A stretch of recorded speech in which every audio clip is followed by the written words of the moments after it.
Geomorphology is what we are beginning with, and I have advised all of you to follow very important physical principles of geography and CRT. Now, why that is a mandatory read? Beyond that, I will not advise you to read anything, because we'll be taking up the coverage of each and every topic of our syllabus in details, and geomorphology is that topic of our syllabus which is the bulkiest.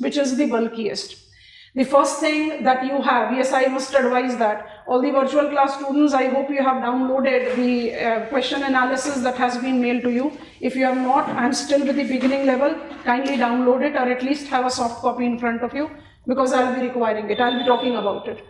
And this is something which is a mandatory requirement for all of us, daily in class, along with, of course, your registers and school atlases. School atlas, to begin with, any school atlas that you are possessing. Paper 2 will be specifying the another school atlas, because we have got map marking question.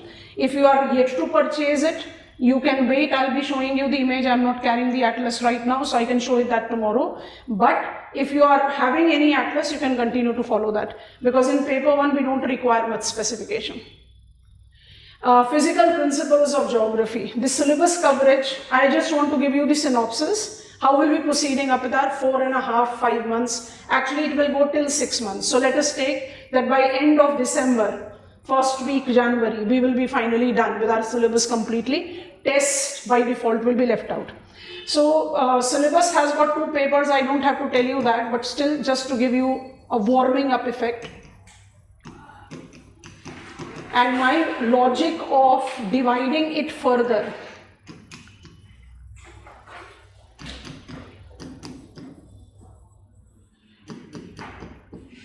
Ten topics each. What exactly we do when we try to cover up the syllabus?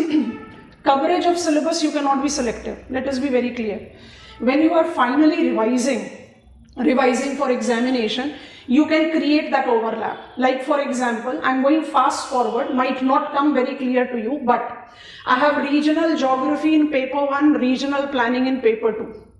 I have got energy crisis written in paper 1, I have got energy crisis written in paper 2. I have got growth and distribution of population paper 1, that is world, and growth and distribution of population paper 2, that is India. Point is, if I am learning global population, can I afford to ignore India? Officially, I have got 2011 census with me, and 2011 census puts India at second most populous country. 2019 UNFPA, United Nations Fund for Population Activity, data has justified that India is the most populous country of the world. Officially, Indian government has not identified it because 2021 census is immensely delayed, we all are aware of it. So if I just apply that, I have got overlapping topics. And what is the nature of questions that I encounter in examination? 2 types. One is, I call it direct. And 2 is, I call it applicable. I want to write it. Everything that you are learning and everything that I am writing, anything that I have written on board must be copied down in your registers. It's a must thing. Don't skip out on any. I do wait. When I show you images and I say copy down the diagram, I do wait. So you have to stop me if there is some time left out. Please give me a minute. We are just doing it. You must write that. That must be there in your registers. Now, nature of questions. Divided into 2. Be prepared with it. One is called direct question and one is called applicable question. And what exactly do I mean when I use the term applicable? It is overlapping and it is contemporary. When I use the term overlapping, when I'm using the term overlapping, it is 2 topics of our syllabus combined together. We'll begin with geomorphology. In geomorphology, we learn one of the very interesting topic. Interesting, I have said, because every topic is interesting. Don't feel disappointed कि सिर्फ एक ही topic है जो interesting है. बहुत सारे topics interesting है. But slope is interesting because it by default combines so many things together that we don't even realize. We try to take it up on face value and say slope has got elements and slope is Lewisian slope decline theory, and that creates a box, watertight boxes that automatically gets reflected in examination, and I'm not getting marks. I'm not getting marks in comparison to my peer group. तो जो ये overlap term है ये basically denote कर रहा है दो different topics को कंबाइन करके एग्जामिनर जो हमें देते हैं क्वेश्चंस, जैसे examine slope development approaches, how it is utilised in landslide risk mitigation. अब ये कौन से दो टॉपिक हो गए? लैंडस्लाइड आपके हजार्ड में आ गया, पेपर 2 में हजार्ड लिखा हुआ है कंटेम्प्रेरी इश्यूज में, टॉपिक नंबर 10 ऑफ पेपर 2। और आप जब लैंड रिसोर्स मैनेजमेंट की बात करते हैं in general environment geography paper 1, you have to talk about hazard. तो एग्जामिनर ने क्या कर दिया है, एग्जामिनर ने दो डिफरेंट टॉपिक्स को कंबाइन करके आपको क्वेश्चन में दे दिया। जब तक आप एग्जामिनेशन हॉल में पहुंचते हैं you are done with your complete syllabus, but then when you are learning you have to go with 1, 2, I call it baby steps. So when you are taking baby steps, what you are surely preparing yourself to? I have learned what are rocks and their types. Primary rock पूछा ना general studies में. I am aware of what is rocks. Today in the introduction of geomorphology, we by default talk about rocks. Because what is geomorphology? It's a relief feature. And what are relief feature? छोड़ दो, relief को छोड़ दो. अभी हम beginners हैं. What is geomorphology? It is the study of topography. Mountains, plateaus, plain. What are these features made up of? Rocks. तो मेरे को सबसे पहले तो रॉक की नॉलेज होनी चाहिए। मेरे सिलेबस में कहीं रॉक लिखा हुआ नहीं, कहीं पर भी नहीं लिखा हुआ rocks. When I'm learning rocks, I have learned what is igneous rock, how many categories, what are sedimentary rock, how many categories, what is metamorphic rock, how many categories, what is grade of metamorphism, because examiner तो एकदम intrude करता ही चला जा रहा है topic के अंदर। In place of asking you river as an active agent of gradation, examiner कहता है right answer on entrenched and ingrown meanders, जबकि लैंडफॉर्म डेवलपमेंट करके बस एक सब हेड लिखा हुआ आपके सिलेबस में। So point that I'm trying to justify is any topic done in class, I open previous year question and this is what it is. It's not just syllabus. It is all previous year question. 1991 से लेके 2024 तक अभी हमारे syllabus cover होते होते 2025 का paper भी हमारे पास आ जाएगा। तो आप क्या करते हैं, जैसे आप तैयारी करते हो, आप किसी कॉम्पिटिटिव एग्जामिनेशन की तैयारी कर रहे हैं तो आप जज कैसे करोगे that you are on right path of preparation? PYQs को देख के ही तो जज करोगे। I have understood a topic very clearly in the class. मुझे बहुत अच्छा है, मैडम आपने बहुत अच्छा पढ़ा है, पर वो बहुत अच्छा तब अच्छा है जब आप उसके बारे में लिख पाओगे। और वो आप कैसे जज करोगे कि आप लिख पाओगे कि नहीं? That will come up from PYQs. So assignment writing को हम अपने साथ साथ लेकर चलते हैं, क्योंकि आपको लिखना पड़ेगा to learn writing। और लिखने में सिर्फ ये नहीं कि हम कुछ पॉइंट्स डिक्टेट कर रहे हैं और आप क्लास नोट्स पर लिख रहे हो। हम मैक्सिमम चीज़ें बोर्ड पर ही लिखते हैं, जो हम आपको कहते हैं कॉपी कर लो, समझने के साथ कॉपी कर लो। बुलेट पॉइंट इन्फॉर्मेशन कुछ चीज़ें हम डिक्टेट कर देते हैं, आप कॉपी कर लो। लेकिन आपको जो लिखने की प्रैक्टिस करनी है, that is not only about speed, that is about framing the answer to the asked question. क्योंकि जो चीज़ आप क्लास में पढ़ रहे हो that is comprehensive, everything about a topic. और जब आप एग्जामिनेशन में लिखोगे that will be remind of the question. बहुत फर्क होता है दोनों में। तो डायरेक्ट क्वेश्चंस को हम हैंड इन हैंड सॉल्व करते हुए चलेंगे, which will give us a confidence level. Some applicable में कंटेम्प्रेरी भी कुछ हद तक हम हैंड टू हैंड कवर कर सकते हैं। जैसे example, maximum of examples I'm trying to take from physical geography, though I'm going to human geography also, because we are beginning with physical geography. Any case, अब contemporary क्या है? Geography is a contemporary discipline. Contemporary का मतलब है कि मेरे continent बोलते थे ना, अब वहां पर मिनरल एक्सप्लोरेशन की शुरुआत हो रही है। इसका मतलब जब आप आयरन और manganese, copper, lead, zinc exploitation की बात करते हो तो अफ्रीका आ ही नहीं रहा आपके रेडार पर, because resources are not they become. So this will give you one implication of the topic mentioned in your syllabus, economic geology. बाकी rocks और relative time वगैरह आपके syllabus में नहीं लिखा है। इसी के साथ साथ हम step number 3 में, इसी के continuity में आ जाएगा, तो that will give us a better purview. Origin and evolution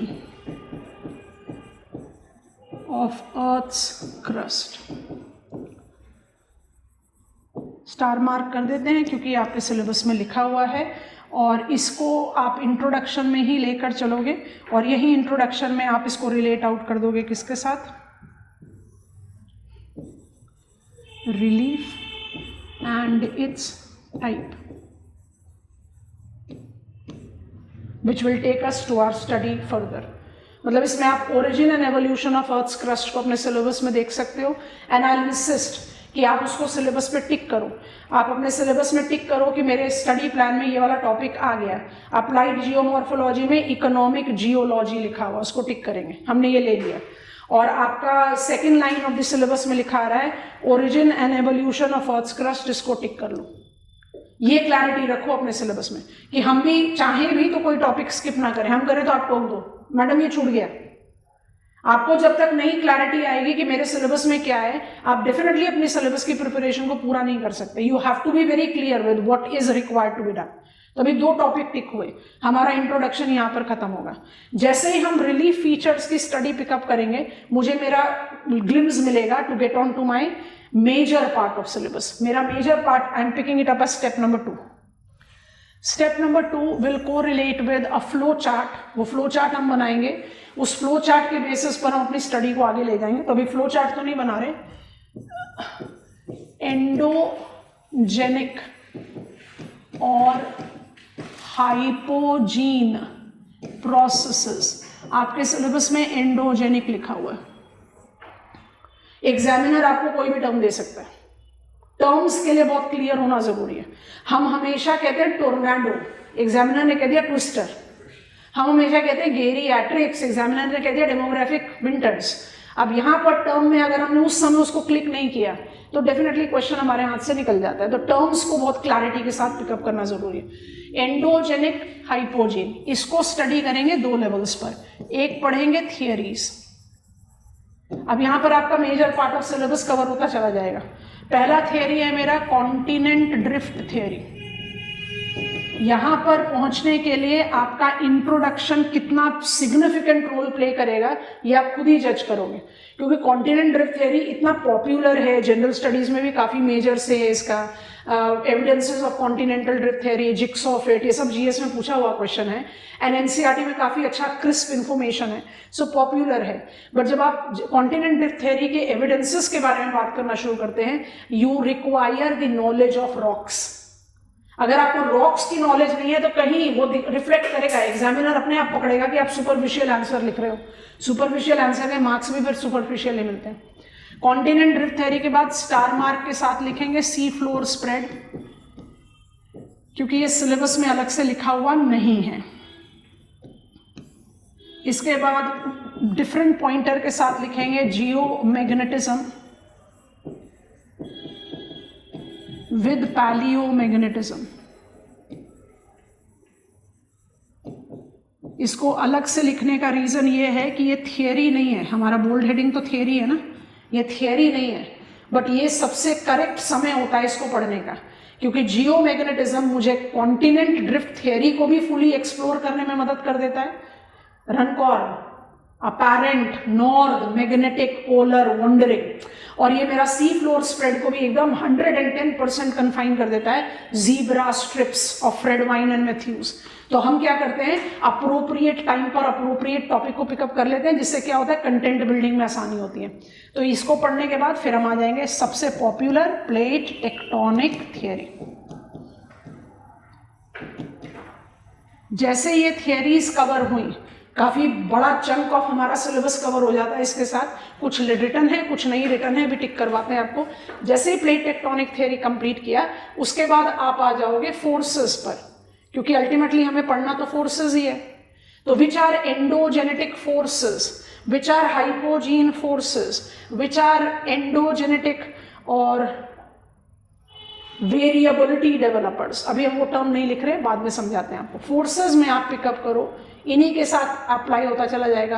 earthquake ले लिया, अर्थक्वेक पढ़ना शुरू किया तो ऑटोमेटिकली इसके अटैचमेंट में आ जाएगा इंटीरियर्स ऑफ अर्थ। हमारे सिलेबस में अर्थक्वेक के साथ अटैच करके लिखा हुआ है सुनामी, तो आई राइट सुनामीज ऑल्सो, कि कहीं ये ना लगे कि भाई हमने ये सिलेबस का पॉइंट छोड़ दिया। बट अर्थक्वेक को सिर्फ सुनामी के साथ नहीं रिलेट करते। Earthquake goes with liquefaction, earthquake goes with ground shift, earthquake goes with tsunami, tsunami goes with recessions. So there are many things, but syllabus में ऐसे लिखा है। An earthquake provides us windows to study Earth's interiors. तो वो topic by default earthquake के साथ cover होगा। और जब आप earthquake as a geomorphic agent बोलते हैं, you take up the reference of, बहुत important term है, seismicity। Seismicity will give you the understanding of Mercalli and Richter scale. Modified Mercalli scale, जिसमें आपने 10 से 12 इंडिकेटर कर दिए, और Richter scale. How do I distinguish between intensity and magnitude scale? अगर हम फिजिकल जोग्राफर हैं तो हमें मैग्नीट्यूड चाहिए, पर जब हम प्लानर बन जाते हैं, अर्थक्वेक एज हजार्ड, तब हम मर्कली स्केल को पिकअप करते हैं. यहाँ तो हम फिजिकल जोग्राफर हैं तो हम रिक्टर स्केल के साथ स्टडी करेंगे. That all will study. उसके बाद आएगा वुल्केनिज्म, वुल्केनिसिटी, ऑल द लैंडफॉर्म फीचर, और काफ़ी लेस पॉपुलर है. अर्थक्वेक के साथ जैसे हम कहते हैं मर्कली एंड रिक्टर स्केल, हम सब बड़े फटाफट हाँ आई कैन एसोसिएट, बट जब VEI वोल्केनिक एमिशन इंटेंसिटी की बात होती है वो इतना पॉपुलर नहीं है. ऐसा नहीं है हम नहीं पढ़ते, हम सब जानते हैं. Hawaiian type, Strombolian type, Vesuvian type, Pelean type, ultraplinian type. Ultraplinian को क्या बोलते हैं? Phreatomagmatic ejection. क्वेश्चन पूछा हुआ examination. VI is intensity of volcanic emission, कहाँ तक आपका इरप्टिव कॉलम थ्रो किया जाता है. तो वोल्केनिज्म, लैंडफॉर्म फीचर, सब कुछ.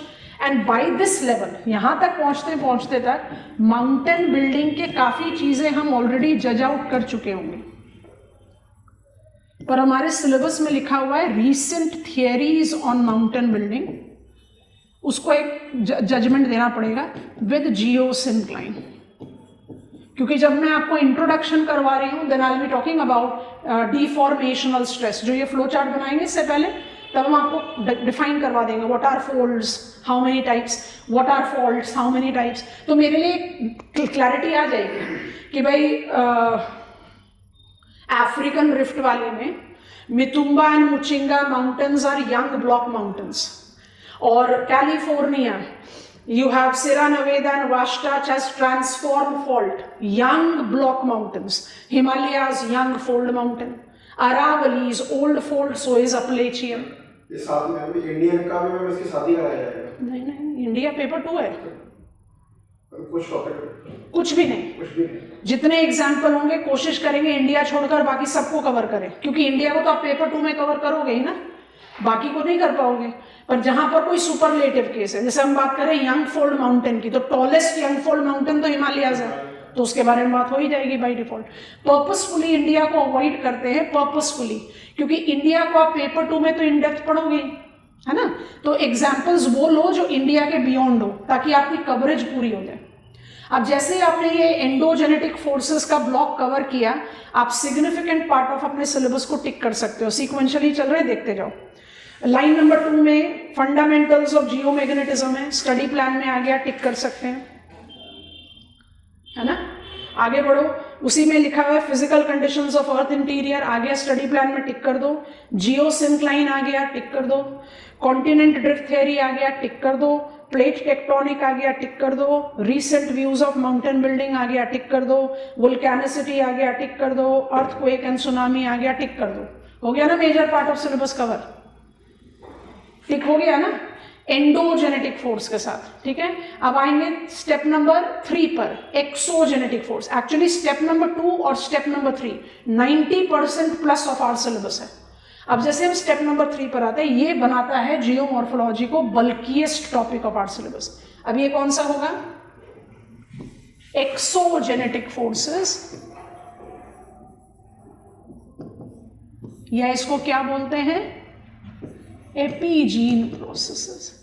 ये टर्म हाईलाइट हुआ जब एग्जामिनर ने हमें एक बार क्वेश्चन दे दिया, जब हमें एग्जामिनर ने क्या दे दिया? एपीजीन साइकिल ऑफ इरोजन. तब फिर स्टूडेंट्स घबरा गए कि भाई एपीजीन कहाँ से आ गया.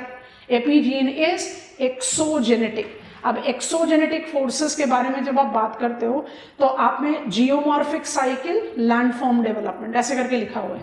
तो अगर हम उसी पॉइंटर को पिकअप करें, यहाँ पर प्रॉब्लम है जियोमॉर्फिक साइकिल्स, लैंडफॉर्म डेवलपमेंट. अब अगर आप सिर्फ इस छोटे से टॉपिक को फोकस पर डालो और इसके कवरेज के बारे में सोचो, तो कितनी साइकिल्स हैं जो आपको पढ़नी है, सोच कर देखना. मुझे पढ़ना है फ्लूवियल साइकिल, मुझे पढ़ना है ग्लेशियल साइकिल, मुझे पढ़ना है कोस्टल साइकिल, मुझे पढ़ना है कास्ट साइकिल, मुझे पढ़ना है इयोलियन साइकिल और मुझे पढ़ना है पेरीग्लेशियल साइकिल। और इन साइकिल्स के साथ आपके पास लोड ऑफ लैंडफॉर्म फीचर्स हैं और ये सारे लैंडफॉर्म फीचर्स इंडिविजुअली क्वेश्चन बन सकते हैं और बने हैं। अभी हमने आपको शुरू में बोला एग्जामिनर कह रहा है entrenched and ingrown meander, examiner कह रहा है types of sand dunes, examiner कह रहा है distinguish between sand tombolo and bar deposits. क्या हो रहा है, एग्जामिनर इंक्लूड कर रहा है एक एक पॉइंट पर, एक एक फीचर पर, फीचर स्पेसिफिक पॉइंट। आपसे पूछा ना basket of eggs topography short length question में, कंपलसरी क्वेश्चन जो होता है हमारे ऑप्शनल में, तो ये क्या हो रहा है, basket of egg topography is glacial topography. तो I not just require to be aware of cycle, cycle को आप कहां से डिराइव कर लेते हो, डेविसियन कंसेप्ट। तो यहां पर थियरी भी आ रही है और उसके साथ साथ आप उसका एप्लीकेशन भी लेते हो। So Davisian concept, father of geomorphology, American scholar William Morris Davis, he propounded normal cycle of erosion, वही साइक्लिक पर व्यू। तो एक बार आपने डिविसियन कंसेप्ट पिकअप कर लिया तो आप उसका इम्प्लीकेशन फटाफट सब में डाल दोगे, young mature old, young mature old, young mature old, जिसमें 3 साइकिल तो डेविस ने खुद ही दिया हमें। तो डिविसियन साइकिल पढ़ लिया तो fluvial cycle, glacial cycle, coastal cycle to some extension हो जाता है। बाकी साइकिल्स फिर हमें अलग अलग स्कॉलर्स ने दिया है with reference to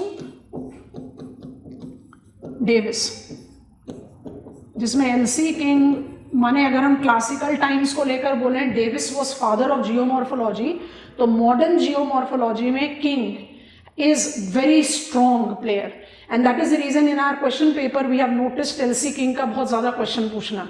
L.C. King combined Davician, Penck's and Wood's idea with his own in development of slope development. तो इस तरह के क्वेश्चन फेस वैल्यू में बड़े चैलेंजिंग लगते हैं, बट अगर आप उनको लॉजिकली पिकअप करके स्टडी करो, they are the easiest question to answer and more scoring, क्योंकि हर बच्चा प्लेट टेक्टोनिक थ्योरी तो वैसे ही लिखेगा ना जो टेक्स्ट बुक में, भी कितने तरह की प्लेट बाउंड्री है सब लोग ही वही लिखेंगे। पर जब इस तरह के क्वेश्चन आते हैं जहां आपको अपना ब्रेनस्टॉर्मिंग करके कंटेंट क्रिएट करना है, you are in a better position than your competitor provided you are prepared it that way. तो यहाँ पर एलसी किंग आता है, पेरीग्लेशियर को आप पेल्टियर के साथ एसोसिएट करते हो, तो स्कॉलर्स अपने आप आते जाते हैं। डेविसियन कंसेप्ट की जब आप बात करते हो तो you by default add Penck जो कि उनके क्रिटिक हैं, and you add Gilbert. Gilbert मुझे देता है डायनामिक इक्विलिब्रियम। अब ये सब चीजें सिलेबस में नहीं है कहीं लिखी हुई, और डायनामिक इक्विलिब्रियम मुझे किसके साथ एसोसिएट करता है, रेजुवनेशन, एंड रेजुवनेशन किसके साथ रिलेट करता है, क्वेश्चन पेपर में क्वेश्चन आया हुआ है। अगर आपसे बोल रहा है जियोमॉर्फिक साइकिल, तो भाई सेकंड साइकिल ऑफ इरोजन भी तो पूछ सकता है एग्जामिनर, पॉलीसाइक्लिक लैंडफॉर्म भी तो पूछ सकता है। That rejuvenated topography is credited to Gilbert. हमारे जियोमॉर्फोलॉजी में 2 गिलबर्ट है, एक विलियम गिलबर्ट है, विलियम गिलबर्ट और जीके गिलबर्ट, दोनों अलग अलग गिलबर्ट। विलियम गिलबर्ट जाते हैं जियोमैग्नेटिज्म के साथ, और जीके गिलबर्ट जाते हैं senior to Davis but not designated as father of geomorphology, gives us all rescue when it comes to rejuvenation. तो बड़ा बल्क है टॉपिक में, बहुत जबरदस्त बल्क है। अच्छा, जब आप लैंडफॉर्म डेवलपमेंट की बात कर रहे हो, इसी में श्रिंक कर रहे हैं, जब आप लैंडफॉर्म डेवलपमेंट की बात करते हो जियोमॉर्फोलॉजी में, यहीं पर आप एसोसिएट करते हैं बी, स्लोप डेवलपमेंट। हम स्लोप एनालिसिस लिख देते हैं because it will give me the coverage of almost everything that I have to learn. Slope elements भी, स्लोप कंपोनेंट भी, अप्रोचेस भी, सब कुछ आ जाता है इसमें। अब आप खुद सोचो ना, स्लोप को कैसे डिफाइन करोगे, एक बहुत बेसिक पॉइंट पर, which type of slope this is, vertical, which type of slope this is, denuded, eroded. So slope is ultimately outcome of what, angular inclination of topography is outcome of what, endogenic upliftment and exogenic downcutting. जैसे ही आप slope की शुरुआत करते हो, यहां पर आप अपने आप को, क्योंकि एक बेस तैयार हो जाता है with aeolian and etcetera, you take up consolidation of all exogenetic forces. Slope को एक अलग वाटर टाइट बॉक्स बनाकर पढ़ना सबसे गलत तरीका है, जितने अप्रोचेस हैं स्लोप डेवलपमेंट के, चाहे स्लोप डिक्लाइन है, पैरेलल रिट्रीट है, या it is related to slope replacement, उन सबको आपने एसोसिएट करना है with the preceding topics. How upliftment and down cutting has facilitated development of slope. आप हिमालयाज में जाओगे, कौन सी चीज आपको सबसे ज्यादा डोमिनेटिंग दिखाई देगी? Tall peaks. आप छोटा नागपुर प्लेट्यू में जाओगे, आपको सबसे डोमिनेटिंग चीज क्या दिखाई देगी? Eroded landscape. तो क्या हिमालयाज में इरोडेड वैलीज नहीं है?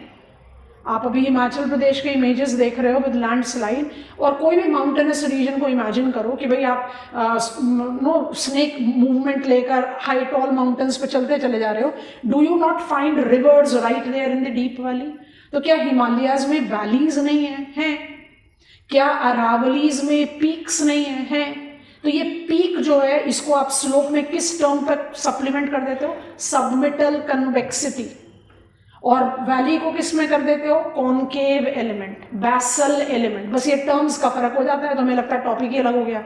टॉपिक अलग नहीं है, राइटिंग अप्रोच अलग हो जाएगा. स्लोप पूछेगा तो स्लोप के टर्म्स डालने पड़ेंगे. अभी नहीं भी समझ में आ रहा तो नो वरीज, जाने दो बाउंसर. स्टडी प्लान तो क्लियर होना चाहिए. So when I take slope development या slope approaches, I take a major part of completion of syllabus. टिक कराने से पहले यहाँ पर लिख देते हैं. अच्छा, ये लिखना ज़रूरी है, इसको नहीं मिस कर सकते. कास्ट जब पढ़ाएंगे, क्योंकि ये टिक कराते समय फिर रहेगा कि भाई ये तो हमने छोड़ दिया. जब कास्ट पढ़ाएंगे तब हम आपको जियो हाइड्रोलॉजी का इंट्रोडक्शन दे देंगे. Underground water, aquifer, aquitard, aquiclude, yes, phreatic, shallow phreatic, deep phreatic zones, ये सारे टर्म्स आने चाहिए. तो जियो हाइड्रोलॉजी, अंडरग्राउंड वाटर के जितने टर्मिनोलॉजी है जो ग्राउंड वाटर मैनेजमेंट में भी काम आता है. अटल भूजल योजना पर कोई बच्चा आंसर लिख रहा है, आपने उससे पहले एग्जामिनर को छोटा सा कॉर्नर डायग्राम दे दिया कि ये मेरा वेडोस जोन है, ये मेरा फ्रियाटिक जोन है, ये मेरा एक्वीकूड है, ये मेरा एक्वीटार्ड है, यहाँ पर वाटर पर्कोलेशन हो रहा है. अरे आपने लाजवाब आंसर बना दिया. तो ये कहाँ पर आता है? ये आता है कॉम्प्रिहेंशन से, क्लैरिटी से. आप टॉपिक्स को क्लैरिटी के साथ पकड़ोगे तो एग्जामिनेशन में क्वेश्चन रीड करते करते दिमाग में फ्रेम बनना शुरू होता है. अच्छा, I can write answer like this. इसलिए कुछ बच्चे बहुत अच्छा मार्क्स लेकर जाते हैं, कुछ बच्चे पीछे छूट जाते हैं. तो हमें पीछे नहीं छूटना है. अगर मैं 10 आई एम वर्किंग टूवर्ड्स 50-60%, थोड़ा सा पुश करके करते हैं ना उसको 70-80%. 100% तो शायद चलो हाइपोथेटिकल हो गया, पर कम से कम 70-80% तो करें. जब मेहनत कर ही रहे हैं तो फिर पूरी तरह से करें उसको. Let us do it. और ये वाला लॉजिक के साथ करोगे तो बड़े आराम से समझ में आएगा. अच्छा, बिफोर आई क्लोज डाउन, तीसरे टॉपिक करने के बाद ये जियो हाइड्रोलॉजी मिस कर दिया था, इसलिए इसको फटाफट लिख दिया. हम कंप्लीट करेंगे जियोमॉर्फोलॉजी को आइसोस्टेसी पर. कम से कम 12 से 15 दिन, सबसे लंबा टाइम लगता है इस टॉपिक को कवर करने में. अब आ जाओ सिलेबस पर, टिक करो बाकी चीज़ों को. आइसोस्टेसी थर्ड लाइन में लिखा हुआ है, इन बिटवीन घुसा हुआ है, पर उसको हम सबसे लास्ट में पढ़ते हैं, तो उसको टिक कर दो, हमने लिख कर दे दिया. अब आगे बढ़ते हैं. Concept of geomorphic cycle and landscape development. अच्छा, डेन्यूडेशन क्रोनोलॉजी में लिखा है, इस टर्म को भी लिख देते हैं. Erosional surfaces, slope development, applied geomorphology with Jio hydrology. ठीक है. अब ये डेन्यूडेशन क्रोनोलॉजी और इरोजनल सरफेस नहीं लिखा, इसको लिख देते हैं यहाँ पर. लिखना चाहिए था, छोड़ दिया, माय मिस्टेक. इरोजनल सरफेसेस यहीं पर ही आएगा ये. अब ये सिर्फ अप्रोचेस का डिफरेंस है.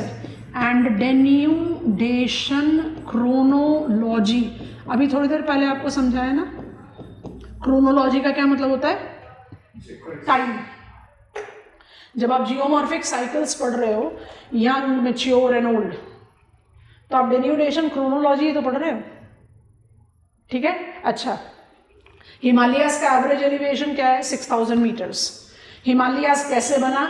Indian plate converge to Eurasia, मतलब हिमालयन जेनेसिस इज एंडोजेनेटिक. और आज रिवर गंगा क्या करने की कोशिश कर रही है? उसको कट डाउन करने की कोशिश कर रही है. रिवर गंगा क्या है? रिवर क्या है? एक्सोजेनेटिक एजेंट, वो लेवल कर रहा है. फास्ट फॉरवर्ड कर दो जियोलॉजिकल टाइम को. Tomorrow, geologically tomorrow Himalayas is levelled. माने आप हिमाचल प्रदेश, उत्तराखंड से लेकर बे ऑफ बंगाल के शोर तक जा रहे हो, आपको बिल्कुल फीचरलेस लैंड दिखाई दे रहा है. That is called erosional surfaces. And product जब लेवलिंग हो जाए तो इरोजनल सर्फेसेस और डेन्यूडेशनल क्रोनोलॉजी डिराइव आउट तो होता है जियोमॉर्फिक साइकिल से, बट वहां पर स्कॉलर्स अलग है। Like geomorphic cycle is credited to Davis, father of geomorphology, और डेन्यूडेशनल क्रोनोलॉजी किसको जाता है? Bloom and Small, modern geomorphologist. Davis कहते हैं पेनी प्लेन और स्मॉल एंड ब्लूम कहते हैं erosional surfaces that can have peneplain, that can have cryoplane, that can have pediplane of Helsinki, that can be local peneplane, that can be regional peneplane, that can be re-uplifted peneplane, Gilbert. तो ये एक consolidation देगा with a different set of terminology. तो ये भी part and parcel of landscape development. सिर्फ एक term लिखा हुआ है एनवायरमेंट, वो हम यहाँ नहीं लेते। एनवायरमेंट ज्योग्राफी में सफिशिएंट लॉजिक मिलता है कि भाई माइनिंग से कौन कौन सा प्रॉब्लम होता है एनवायरमेंट में, that we can learn there. और जो सबसे पहला लाइन लिखा हुआ है, factors controlling landform development endogenetic and exogenetic, मेरे ख्याल से वो आ गया हमारे स्टडी प्लान में। हमारा मैक्सिमम सिलेबस ही एंडोजेनेटिक और एक्सोजेनेटिक है। ठीक है, शुरू करें। जियोमॉर्फोलॉजी का ये स्टडी प्लान रहेगा, आप इसको बार बार देखते रहेंगे। हम आपको बोलेंगे चलो जाओ पीछे जाओ, ये वाला हो गया, अब हम आगे बढ़ रहे हैं। आप भी कोशिश करो कि आप उसको जस्टिफाई करते रहोगे। अब हमारा इंट्रोडक्टरी पॉइंट से शुरू करते हैं, बहुत एलिमेंट्री है। वहीं से शुरुआत करने से एक बेस तैयार करोगे और उस बेस के साथ आराम से हम आगे बढ़ सकते हैं। तो geomorphology is study of relief features. ठीक, रिलीफ फीचर्स को हम कहते हैं टोपोग्राफिकल फीचर्स, जिसको हम डिटेल आउट करेंगे यहाँ पर। अभी हम बात करना चाहते हैं कि relief features are made up of rocks. Building material क्या है? रॉक्स। और रॉक्स का बिल्डिंग मटेरियल क्या है? मिनरल्स। मिनरल्स को हम इकोनॉमिक जियोलॉजी के साथ एसोसिएट कर पाएंगे, तो अभी मिनरल्स को ज्यादा फोकस नहीं कर रहे। How many types of rocks we taken. अब इसमें एक पॉइंट अपने दिमाग में बहुत ध्यान से रखना, आई विल बी क्रिएटिंग, बहुत सारे टॉपिक्स हमारे सिलेबस के ऐसे हैं जिसको लर्न करने का सबसे अच्छा तरीका फ्लो चार्ट या डायग्राम है, क्योंकि उसमें बल्क ऑफ इंफॉर्मेशन इतना ज़्यादा है। एग्जामिनेशन में भी उसको उसी तरह से लिखना एडवाइजेबल होता है। जैसे मान लीजिए एग्जामिनर ने पूछा out of context but popular है, तो आप जज कर पाओगे। Commonest form of condensation and its type, आ गया क्लाउड। अब आप क्लाउड के बेसिक कैरेक्टरिस्टिक्स को डिफाइन करने के बाद क्या सपोर्ट ले सकते हो जो आपका क्वालिटी आंसर बने, या तो टैब्यूलर लोगे या डायग्रामेटिक लोगे, क्योंकि सारी कैटेगरीज का नाम लिखने बैठ गए तो नाम लिखने में ही पूरा पेज खत्म हो जाएगा, स्पेस खत्म हो जाएगा कि भाई मैंने low altitudinal, mid altitudinal, high altitudinal या fair weather cloud, bad weather cloud and rain bearing cloud करके कैटेगरी करके बता दिया एग्जामिनर को। तो आपने फ्लो चार्ट का या डायग्राम का सपोर्ट लिया। वैसे ही रॉक्स में best way to learn and write, examination में भी एकदम वेन डायग्राम बनाओ, फ्लो चार्ट बनाओ, बुलेट डायग्राम्स बनाओ और एग्जामिनर को मिनिमल स्टेटमेंट के साथ कंटेंट दे दो। What are rocks? Rocks are building material of relief. Why I should be concerned with rock? Because I am geomorphologist and I want to learn relief feature. तो relief feature का building material मेरे लिए इतना ज़रूरी क्यों है? क्योंकि building material decide करेगा ना। आप मानो I as Himalayas का 2400 मीटर्स का एक्सटेंशन है लॉन्जिट्यूडनली और हाइट है 6000 मीटर्स। ठीक है, Himalayas are young fold mountain. ऐसा क्यों हो रहा है कि कुछ कुछ जगह पर हिमालयाज में वी शेप्ड वैली बनी। अब वी शेप्ड वैली को जज करो, ये हमारा एक बड़ा सैम्पल एग्जाम्पल रहेगा लगातार जब तक हम रिवर एक्शन पर नहीं पहुंचते। ये मेरा टॉप ऑफ द माउंटेन है जो बनाया एंडोजेनेटिक फोर्स ने। River have started flowing here. अब रिवर अपने फ्लो फोर्स से बेड को भी कट कर रही है और बैंक को भी कट कर रही है। रिवर अपने फ्लोइंग फोर्स से बेड को भी कट कर रही है और बैंक को भी कट कर रही है। अगर वो बैंक कटिंग फास्टर करती है बेड से, I am fast forwarding it, has it developed V shaped valley? हुआ ना? क्यों बना वी शेप्ड वैली? क्योंकि बैंक कटिंग फास्टर था बेड कटिंग से। कैसे अप्लाई करोगे भाई? बैंक कटिंग फास्टर क्यों हुआ? Must have been made up of less resistant rock. आई बात समझ में? इसको बोलते हैं डिफरेंशियल इरोजन। कौन बताएगा? Building material. रॉक्स इसलिए रॉक्स सबसे एलिमेंट्री पॉइंट है और क्वेश्चन पेपर में भी अपीयर हुआ है, हमारे ऑप्शनल में नहीं हुआ, जनरल स्टडीज में तो हुआ। तो ऐसा नहीं है कि इररेलेवेंट है, टॉपिक में क्वेश्चन आराम से बन सकता है, ठीक है। So what are rocks? I write the key pointers, you can copy it down that way और you can simply follow what I am saying as I am writing. Rocks are building material of relief.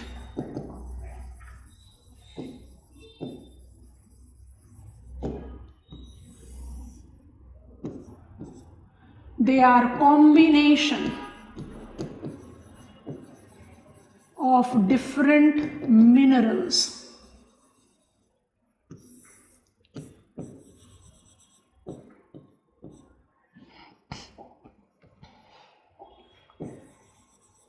Silicate and non-silicate minerals are principally categorized where more than 3/4 of the share goes with silicate, तो अपने आप हो गया less than 1/4 share will go with non-silicate as rock forming material.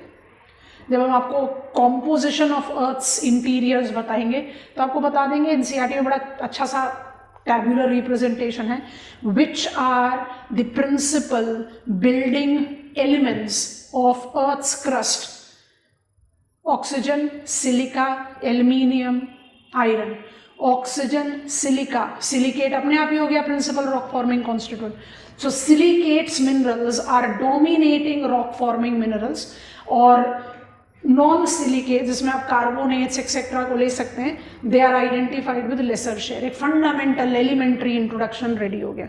Y I as geomorphologist should be concerned with rocks? Because they are building material of relief. And how many types of rocks are identified? 3 types, and these 3 types will take my study further. It is called igneous, sedimentary and metamorphic.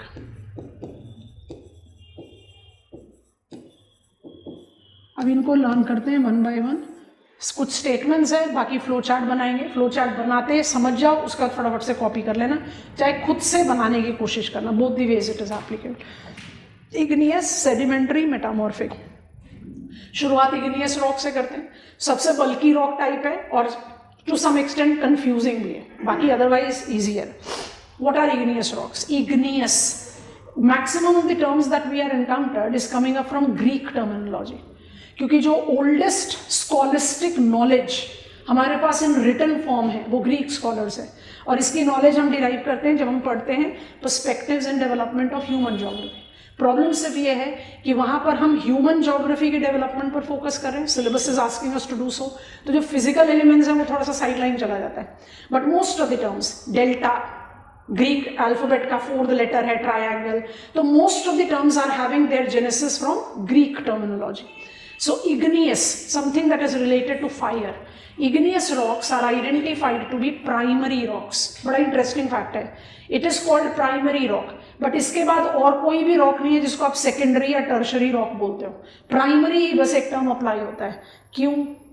Because protoplanet Earth was molten. Proto बता रहे हैं, old. Protoplanet Earth was molten to begin with. And once it cooled and solidified, it created its original crust. तो igneous rock कैसे बनता है? Cooling and solidification of molten rock material.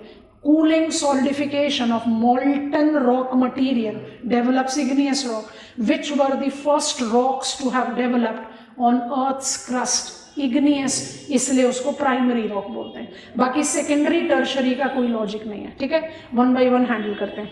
यहाँ तक मेरे ख्याल सब कुछ कॉपी डाउन हो गया है? नहीं, you have to follow this Chandrabhan. देखो क्या करना है, जो पॉइंटर्स लिख रहे हो उसको कॉपी डाउन कर लो। समझना जरूरी है बच्चे, लिखना of course is part and parcel as I attempt assignment. आप समझ रहे हो, कुछ कुछ चीजें होती है जहाँ लिखवाना पड़ेगा। जैसे ह्यूमन ज्योग्राफी में आएंगे तो हम कहेंगे भाई मेटाफिजिकल आर्ग्यूमेंट है आइडियलिज्म का और एपिस्टेमोलॉजिकल आर्ग्यूमेंट है आइडियलिज्म का। अब हम उसको जितनी बार भी आपको समझा दें, ना आप समझोगे ना और कोई समझेगा, तो क्या करेंगे? डिस्क्रिप्शन लेंगे।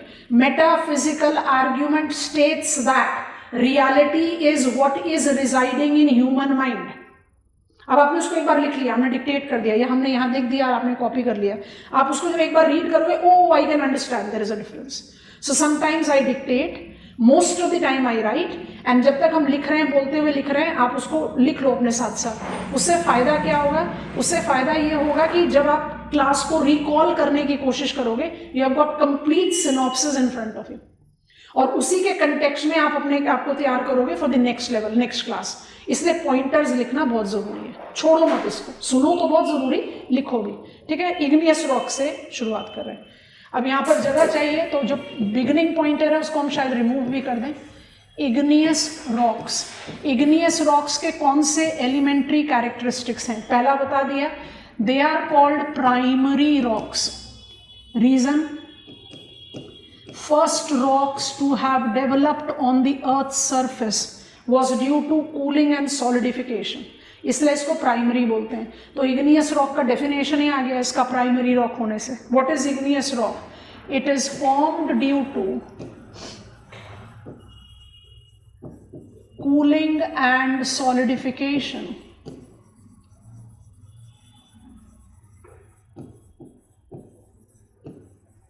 of magma। मैग्मा टर्म को बबल में डाल रहे हैं, इसको इलाबोरेट करेंगे कुछ समय के बाद।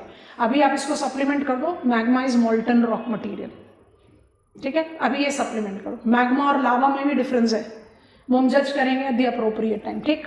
अच्छा, what is another important thing that I should keep in mind when it comes to igneous rock? Rocks formed due to cooling and solidification of molten rock material magma is igneous. They are called primary rocks because they were first to be developed on the Earth's crust. They are always crystalline in their structure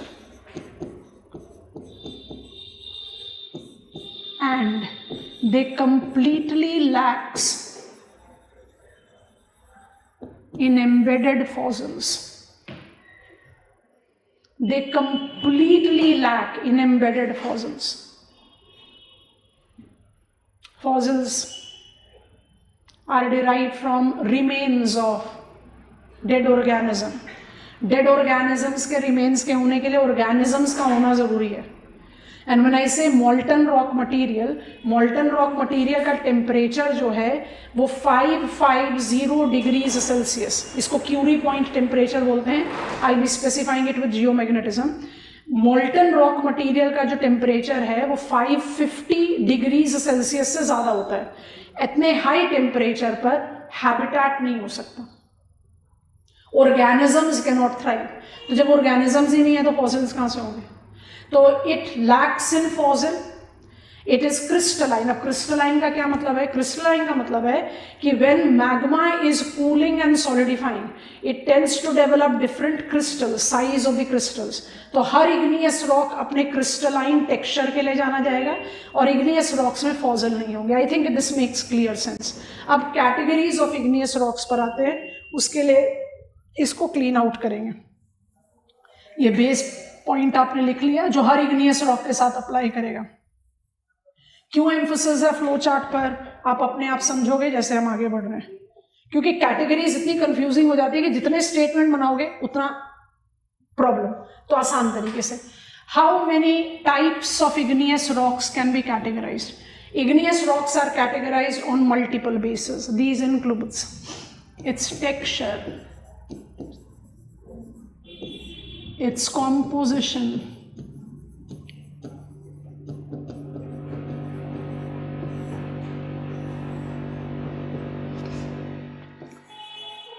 colour लिख सकते हैं, चलो पहले colour ही लिखते हैं। Composition के साथ colour बहुत आराम से मैचअप करेगा।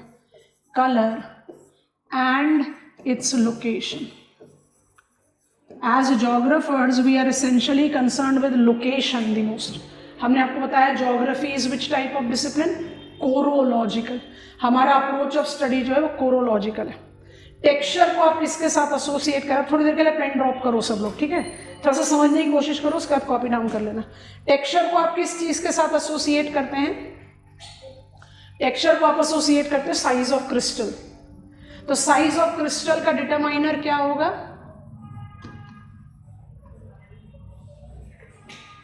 Rate of cooling. टेक्सचर किस चीज पर बेस्ड है? Crystal size. हम सारे पॉइंटर्स लिख दे रहे हैं ताकि जब आप इसको कॉपी डाउन करके रिवाइज करोगे तो आपको कोई प्रॉब्लम नहीं होगी कि भाई इसमें था क्या, क्या चीज था, किस पॉइंट पर था। टेक्निकल टर्म्स आ रहे हैं। How many types of texture based categories of igneous rocks are demarcated? 3 principal है, चौथा एक स्पेशल कैटेगरी, उसको हम बाद में देखते हैं। ए, अफेनेटिक, बी, फेनेरिटिक, सी, पोरफोरेटिक। अब 2 मिनट के लिए रुक जाते हैं, जो डी है उसको हम अलग से बाद में लिखेंगे। अफेनेटिक, अफेनेटिक, इसको डी कोड करो। अफेनेटिक स्टैंड्स फॉर इनविजिबल, क्या? क्रिस्टल। इसका मतलब क्या हुआ? क्रिस्टल साइज इतने फाइन है कि वो नेकेड आई को दिखाई नहीं देते, आपको इंस्ट्रूमेंट चाहिए तब आप देख पाओगे। अफेनेटिक are those texture based categories of igneous rock which have invisible crystal। सोच कर बताओ कौन सा रेट ऑफ कूलिंग होना चाहिए? फास्ट होना चाहिए कि स्लो होना चाहिए? Which rate of cooling will be facilitating a phenetic texture? Fast rate of cooling कि slow rate of cooling? Fast rate of cooling. So a phenetic texture goes with fast cooling.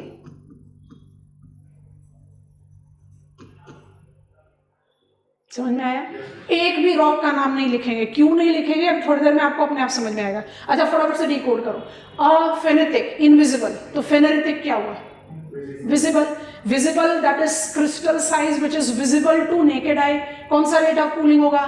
Slow. बन गया ना content. What is aphanitic texture of igneous rock? Invisible crystal because it has developed due to fast rate of cooling. अभी तक ये समझ में आया? Phaneritic is visible texture related to slow। अब स्लो और फास्ट भी अलग अलग रेंज में हो सकते हैं, but slow rate of cooling, तो ये भी लिख देते हैं। ये हुआ विजिबल क्रिस्टल और ये हुआ स्लो कूलिंग। सो ये कंपैरेटिव ही ले रहे हैं। अच्छा कंपैरेटिव को अपने आप ही जस्टिफाई कर देते हो जब पोरफोरेटिक आता है। What is porphyritic? It stand for mixed crystal type. अब एक डायग्राम बना रहे हैं, रिमूव कर देंगे। ये मेरा सरफेस ऑफ अर्थ है। हम सरफेस ऑफ अर्थ को 100 किलोमीटर्स डीप तक लेते हैं, जिसको हम कहते हैं lithosphere. Will be learning lithosphere how is different from crust and etcetera. माने सरफेस से आप 100 किलोमीटर्स तक कहते हो lithosphere which is solid brittle. इसका मतलब जो मॉल्टन रॉक मटेरियल है वो कहीं अर्थ के इंटीरियर से ही तो आ रहा होगा। इसका मतलब वो 100 किलोमीटर्स डीप से ही तो कहीं सोर्स हो रहा होगा। अब ये अपने इस सोर्स से जब मूव कर रहा है टुवर्ड्स सरफेस, तो कूलिंग प्रोसेस तो यहां पर भी शुरू हो गया है। कूलिंग एंड सॉलिडिफिकेशन प्रोसेस, तो मूवमेंट वाया लिथोस्फेयर भी शुरू हो गया है। उसके बाद वो इजेक्ट आउट हो जाए सरफेस पर और यहां पर कूल डाउन करे, दोनों ही पॉसिबिलिटी है। Is it very sensible for me to say कि जब मैग्मा अपनी मूवमेंट जनरेट करा, यहां पर टर्म मैग्मा नहीं आना चाहिए, यहाँ टर्म लावा आना चाहिए, but they are basically interchangeable, इसलिए हमने कहा हम इसको रिजर्व में रखते हैं। जब वोल्केनिज्म पढ़ाएंगे तब इसका क्लैरिटी देंगे। अभी हम एज जनरल गलत नहीं माना जाएगा। प्रिलिमिनरी में हो सकता है ये आपके मल्टीपल चॉइस क्वेश्चन में आपके मार्क्स को नेगेटिव मार्क में डाल दे, क्योंकि magma is chamber reservoir and lava is moving magma.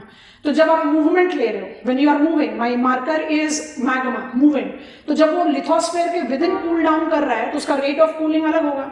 Surface पर आ गया तो उसका रेट ऑफ कूलिंग अलग हो जाएगा। तो do I sound logical if I say that maximum of igneous rocks are likely, practically are likely to have porphyritic texture, mixed, क्योंकि subjected to mixed rate of cooling. So basically porphyritic texture he dominating है। उसमें कहीं पर आपको prominence of invisible दिखता है, कहते हैं ये aphanetic है ज़्यादा। मतलब it is all about relativity rather than absolute. Make sense?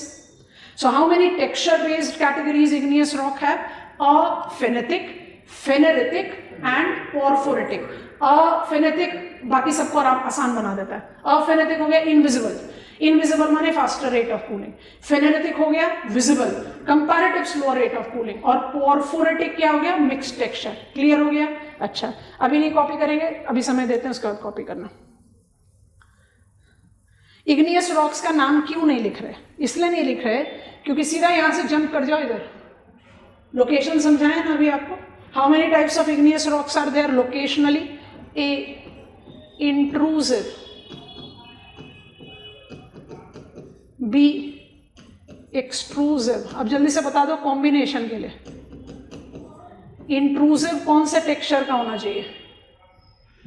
With in lithosphere अगर मैग्मा सॉलिडिफाई कर गया और उसने इग्नियस रॉक बना दिया तो with in lithosphere rate of cooling क्या होगा? स्लो होगा कि फास्ट होगा? स्लो होगा। कौन सा टेक्सचर होगा? क्वेश्चन ही नहीं समझ रहे हो, फिर से पूछ रहे हैं। अगर मैं इग्नियस, हमें वोल्केनिज्म में पढ़ना है intrusive volcanism, extrusive volcanism. Intrusive में क्या पढ़ते हो? बैथोलेथ, लैकोलेथ, लैपोलेथ एक्सेट्रा। तो अभी तो हम इंट्रोडक्शन पर है ना, तो हम बस एलिमेंट्री कंटेंट डेवलप करें। I classify igneous rock based on its location also. तो अगर igneous rock within lithosphere बन गया, भाई मैग्मा मूव कर रहा है, इतना सॉलिडिफाई हो गया कि मूवमेंट ही रुक गई, सॉलिडिफाई हो गया, बन गया, रॉक बन गया, और एक रॉक यहां बना, will it not decide rate of cooling? Of course, एक general combination में हम क्या बना सकते हैं? That all intrusive experiencing slower rate of cooling will be generating and all extrusive will be generating। समझ में आ गया? इसलिए हम नाम नहीं लिखते रॉक्स का। रॉक्स का नाम कहाँ लिखना शुरू करेंगे? जैसे ये बीच वाले दो कॉलम पर आएंगे। Before I come up there, जो भी कुछ कॉपी करना चाहते हो उसको जल्दी जल्दी से कॉपी कर लो। यहाँ पर हम कॉम्बिनेशन भी लिख देते हैं ताकि जब आप रिवाइज करो तो आप कहीं लॉस्ट फील ना करो। इंट्रूसिव को आप लार्जली किसके साथ ले जाते हो? विजिबल, क्रिस्टल, और एक्सट्रूसिव को ले जाते हो इनविजिबल क्रिस्टल। माने एक कॉमन कॉम्बिनेशन बन सकता है। इसमें भी मैनिपुलेशन कहाँ पर आएगा? जब आप ये कॉम्पोजिशन और कलर को लेकर आओगे। तो अभी हम इसके बारे में बात करते हैं। आप हमें गो अहेड दे दो कॉपी डाउन करके।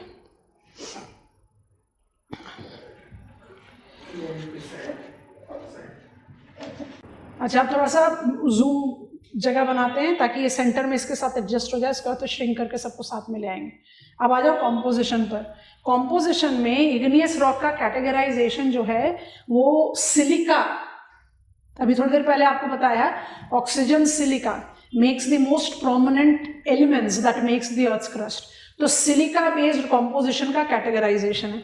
तो कॉम्पोजिशन में you take silica as the determiner, let me write just SI, and silica gives me the categories as, अब बहुत ध्यान से देखना, as geomorphologist हम सिर्फ दो कैटेगरीज के साथ भी चल सकते हैं। तो हम चारों नाम लिख दे रहे हैं बट उसको ग्रुप करके लिख दे रहे हैं क्योंकि we are ultimately not geologists, we are geomorphologists. तो हमारा काम बन जाता है अगर हम ग्रुप भी कर लें। तो मेरा पहला कैटेगरी हुआ फेल्सिक, इसी के साथ हम इसको ग्रुप कर देंगे फिर इंटरमीडिएट,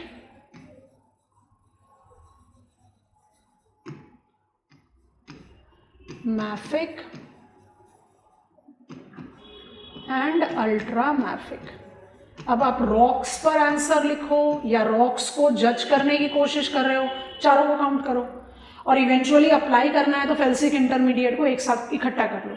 व्हाट इज फेल्सिक और इंटरमीडिएट? आप फेल्सिक नाम को ही थोड़ा सा ध्यान से पढ़ो तो क्या दिखाई दे रहा है? Silica, that igneous rock which is rich in silica। समझ में आया? तो फेल्सिक में सिलिका कंटेंट मोर देन 70% होता है, इंटरमीडिएट में अप टू 60% होता है। तो ले देकर आप इनको सेम कैटेगरी में डाल सकते हो, हाई इन सिलिका कंटेंट, ठीक है। और मैफिक और अल्ट्रा मैफिक क्या हो गया? Low in silica content. तो इनका silica content less than 50% and up to 40% हो गया। ये कैटेगराइजेशन आ गया आपका। तो आप मैफिक और अल्ट्रा मैफिक को एक साथ कंबाइन अप कर दो। रॉक के नाम लिखे जा सकते हैं तो लिख देते हैं, उसके बाद आगे बढ़ते हैं। Which is par excellent example of felsic igneous rock? Granite।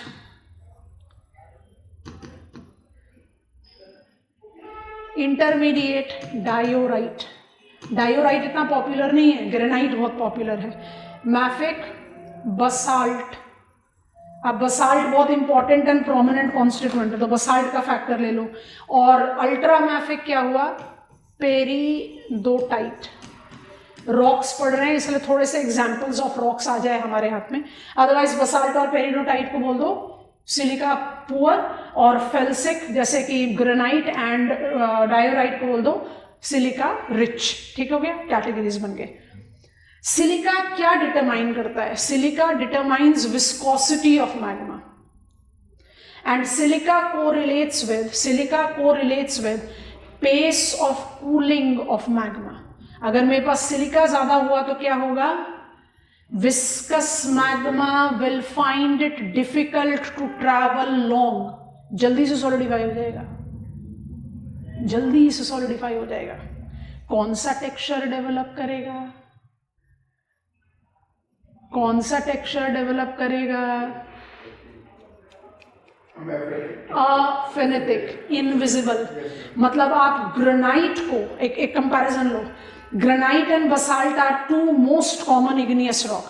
Granite हुआ पार एक्सीलेंट फेल्सिक, बसाल्ट हुआ par excellent mafic, par excellent felsic. Silica में बहुत रिच है।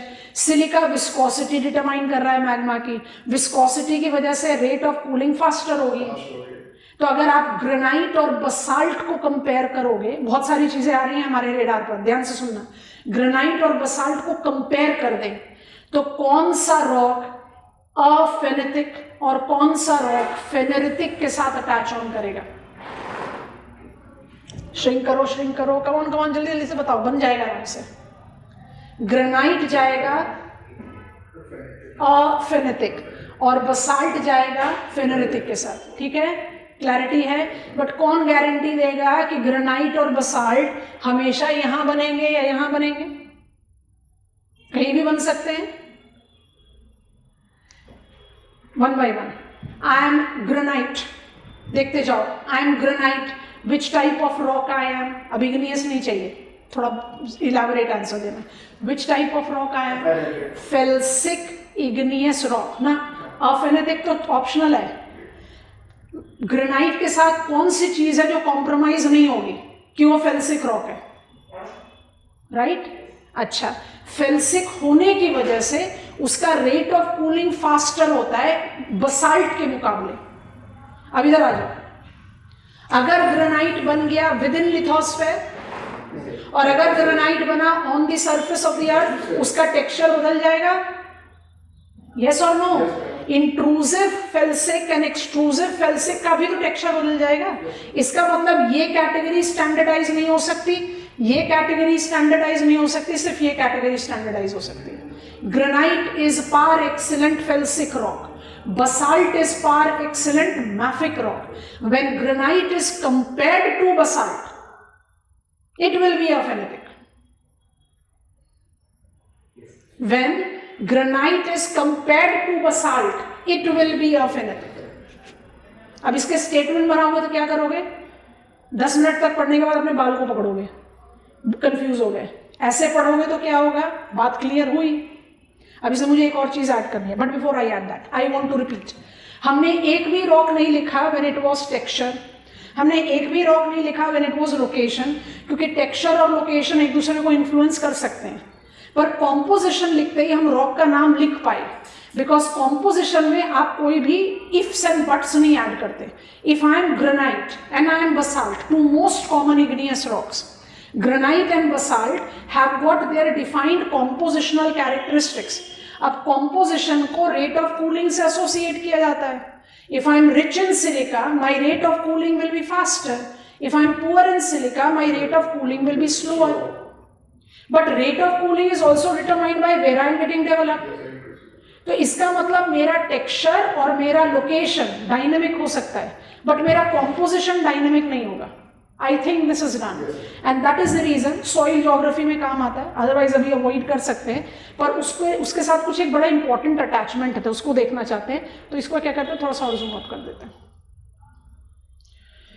सिलिका, अब of course we are simplifying it, ध्यान से सुनना, उसके बाद जरूरत पड़ेगी तो उसको रिमूव करके फिर आपको फ्लो चार्ट का डिटेल्स दे देंगे, आप उसको कॉपी डाउन कर लेना।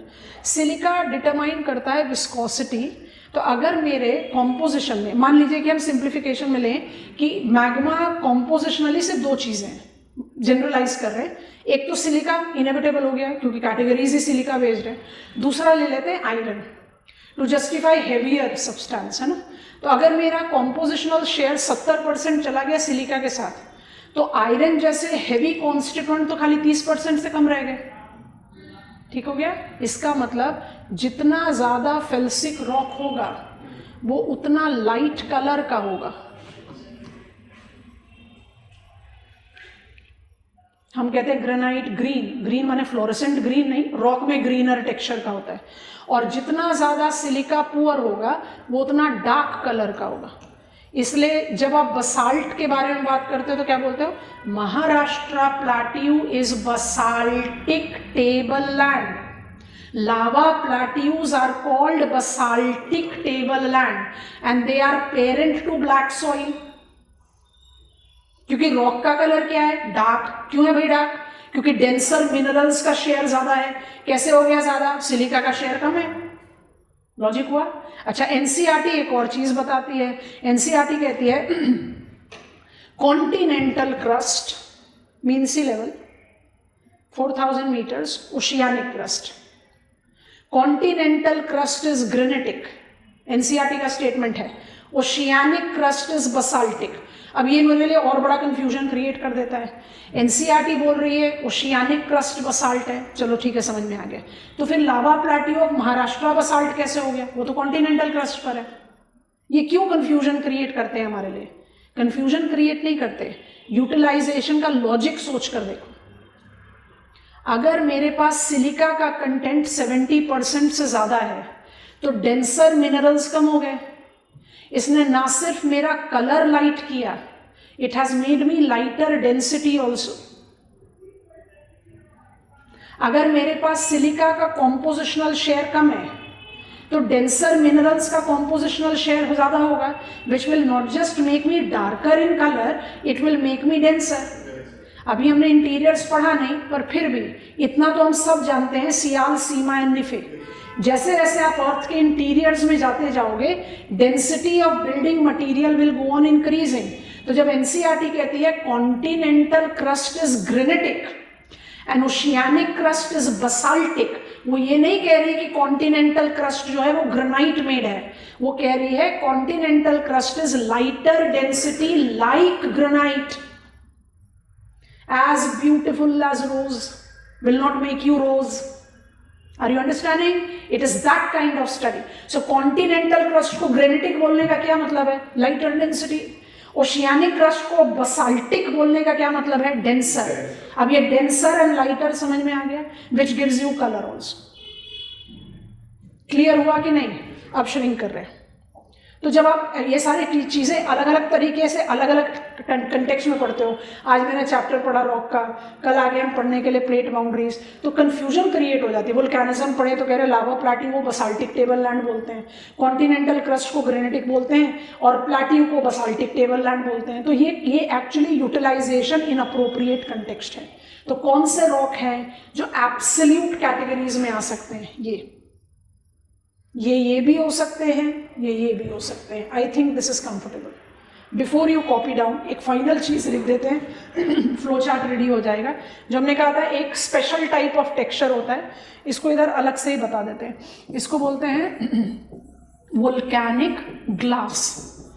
इसको हम स्टडी में ले सकते हैं when we are learning volcanism. Volcanic glass इतना डिफाइंड टेक्सचर बेस्ड कैटेगरी है। ग्लास को इमेजिन करो, लुकिंग ग्लास को इमेजिन करो, अदर ग्लास को इमेजिन करो, वहां सिंगल क्रिस्टल होगा, तो रेट ऑफ कूलिंग क्या होगा? फास्टेस्ट, मतलब एकदम sudden cooling which has created only one crystal, माने क्रिस्टल की डिस्टिंक्शन है ही नहीं।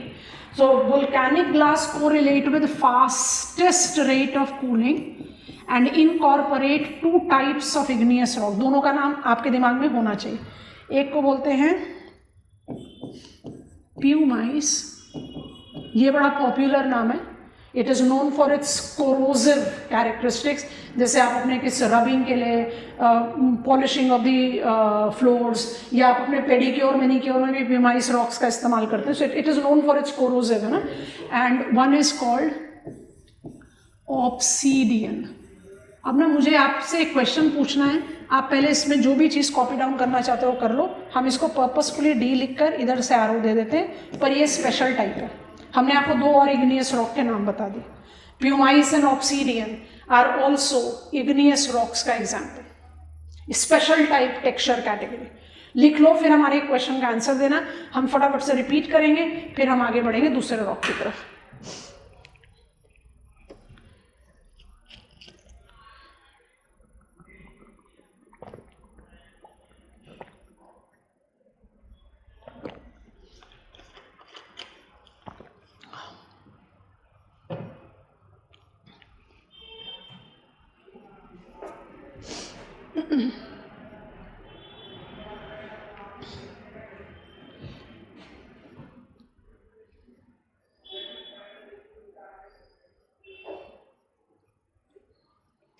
ये सारी चीज़ें हमारे को बहुत स्ट्रॉन्ग बेस तैयार कर देती हैं. When we get on to the technical geomorphology आसानी से समझ में आ जाती हैं चीज़ें. I don't need to struggle. Gaseous, non gaseous,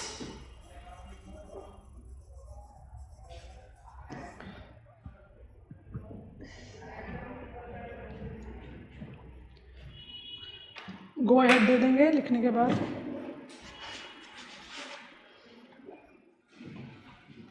Yes, Amit, write all of them.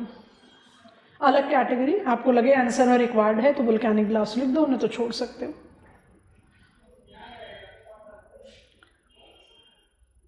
बड़े आगे क्वेश्चन का आंसर दो. Obsidian, pumice both are volcanic glass. इसमें कोई डिबेट नहीं है. Obsidian, pumice both are volcanic glass. दोनों को अगर कंपेयर करें, और प्रिलिमिनरी में क्वेश्चन आ गया, consider the following igneous rock which qualifies to be volcanic glass. पढ़ने में तो कह रहे हैं भाई ऑब्सीडियन, प्यूमाइस दोनों हैं, बट अगर मुझे दोनों में से एक को चूज करना पड़े तो कौन सा होगा और क्यों होगा?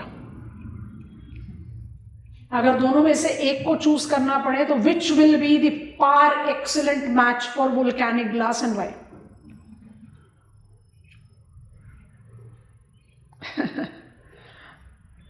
ऑब्सीडियन. क्यों? क्योंकि जब आप ट्रैप गैसेस की बात करते हो तो जब रेट ऑफ कूलिंग फास्टेस्ट होगा तो जब ट्रैप गैसेस फटाफट फटाफट फटाफट बाहर निकल के क्या करेंगे? रगेड सरफेस तैयार करेंगे. तभी तो उसके पास कोरोसिव एलिमेंट है. और ऑब्सीडियन कैसा होगा? जैसे आप इमेजिन करो ग्लास का एकदम pure smooth surface, because it gets solidified with non gaseous magma. कहाँ कोई मैग्मा में गैस ट्रैप्ड नहीं था. Have you got it? Both of them are example of glasses, but obsidian makes a better choice. ज़्यादा crystal भी होगा. Crystal है ही नहीं. फास्टेस्ट रेट ऑफ कूलिंग में एक ही क्रिस्टल बना है, ऐसा इमेजिन करो ना. अब पेन ड्रॉप करो, डीप ब्रेथ लो, रिलैक्स, रिपीटिंग. जो भी कुछ देखना है बोर्ड पर है, देख लो, फटाफट से सोचो. Igneous rocks are the rocks that are formed due to cooling and solidification of earth's crust. ऐसे नहीं बात करते, रिपीट कर रहे हैं. Igneous rocks are formed due to cooling and solidification of magma. Because earth's crust formed due to cooling and solidification, igneous rocks are defined to be first rock to have formed and this is primary rock. Because magma is molten rock material with a temperature more than 550 degrees Celsius, it don't provide habitat, and thus igneous rocks lacks in embedded fossils. Igneous rocks are always known for their crystalline structure because of cooling of magma. Igneous rocks are classified on 4 bases: texture, composition, color, and location. On the basis of texture, I classify igneous rock as aphanetic. एक पकड़ लो, बाकी सारे आराम से हो जाते हैं. aphanetic, pheneritic, porphyritic. On the basis of location, ये volcanism में details में आएगा. On the basis of location, intrusive, extrusive. On the basis of composition, felsic, intermediate, rich in silica. Mafic, ultramafic, poor in silica. Silica determiner of viscosity. Viscosity determiner of rate of cooling. Felsic and intermediate rich in silica will be faster in their rate of cooling. Thus, when compared to mafic and ultramafic, will be a phenolic texture. When compared to, otherwise they can be aphanetic, phenolitic, anything. ठीक है, which are par excellent igneous rocks.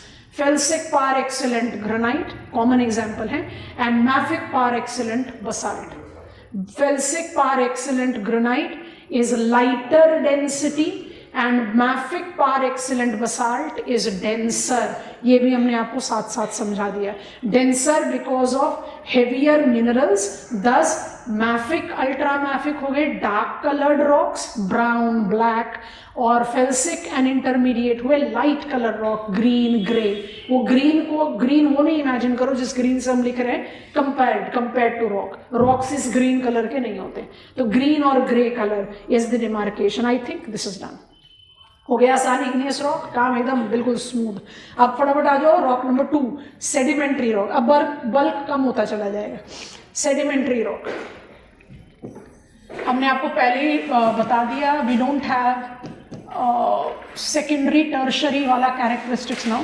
Sedimentary rock, अब इसमें कुछ कुछ important terms आएंगे, उन terms को आपने समझना है और उसके बाद ही आप उसको इम्प्लाई आउट करोगे तो से logic of understanding will increase. हाँ जी बोलो. रहने दो आप इधर आ जाओ. Sedimentary rock, rocks that are formed due to cementation and compaction of sediments. अब सोचो सेडिमेंट्री रॉक किससे बन रहा है? सेडिमेंट से. तो बिल्डिंग मटेरियल क्या हुआ? Sediments. And how do I define sediments? Sediments are rock debris, broken rock material. इसका मतलब सेडिमेंट्री रॉक के बनने के लिए रॉक्स चाहिए, पर रॉक सेडिमेंट्री रॉक को नहीं बनाएगा. दोबारा से सोचो, इग्नियस रॉक के बनाने के लिए क्या चाहिए? मैग्मा. सेडिमेंट्री रॉक के बनाने के लिए क्या चाहिए? Sediments. What are sediments? Broken rock material. They are broken, so I can not call them rock, I will call them rock debris. ठीक है. Broken rock material sedimentary rock के बनाने के लिए, सेडिमेंट्री बनाने के लिए प्री रिक्विजिट है.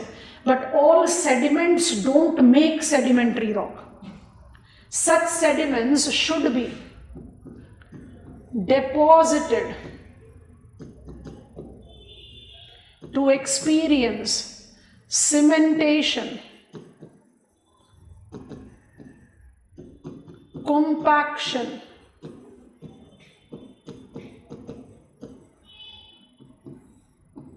to become rock. जब तक सेडिमेंट्स को आप सीमेंट और कॉम्पैक्ट नहीं करोगे वो रॉक नहीं बनेगा, तो ब्रोकन रॉक मटेरियल है. तो इसका मतलब कोई भी every sediment do not make sedimentary rock, but every sedimentary rock is made out of sediments. ठीक है.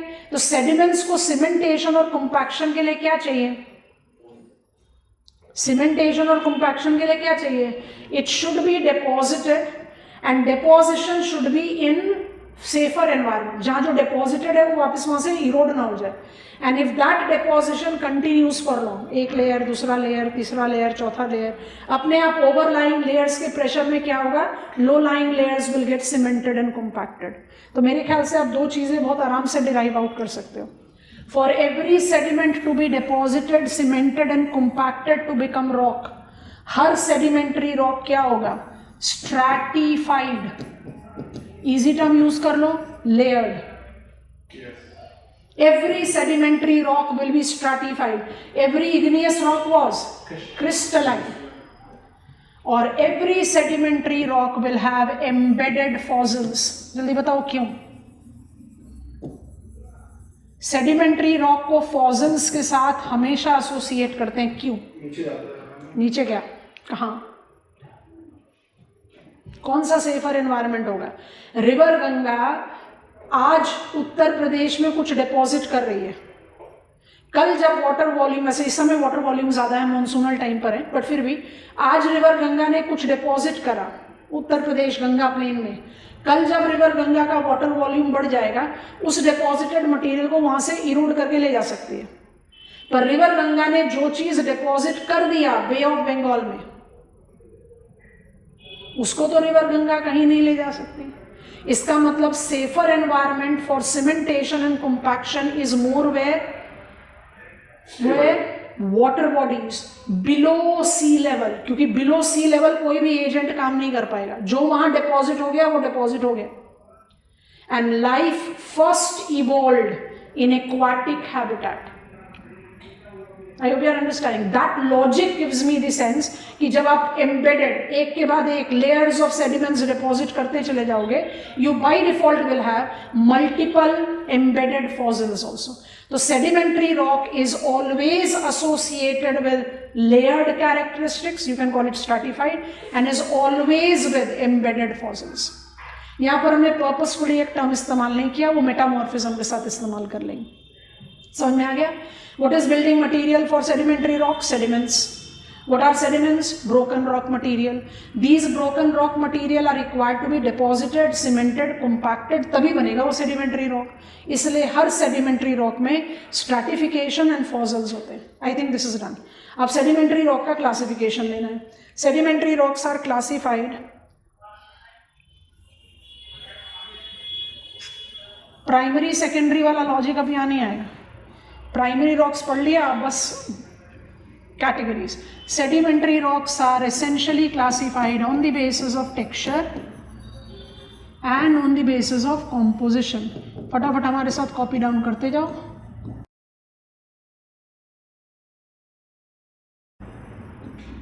ये सारे टर्म्स आप इस्तेमाल करते हो जब आप ओशियानोग्राफी पढ़ना शुरू करते हो। ओशियानोग्राफी में सब टर्म्स का एज इट इज इस्तेमाल होता है। अभी भी जियोमॉर्फोलॉजी में भी काम आएगा, लेकिन टेक्सचर बेस्ड कैटेगरी को क्लास्टिक या डेट्रिटल सेडिमेंट्री रॉक्स बोलते हैं, और उसी के कंटिन्यूटी में कॉम्पोजिशनल बेस्ड सेडिमेंट्री रॉक्स को नॉन क्लास्टिक या नॉन डेट्रिटल बोलते हैं।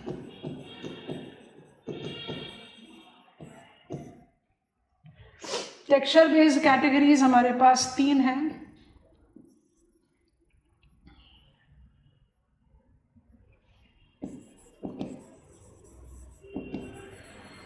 आर्जिलेशियस, आरेनेशियस, रूडेशियस।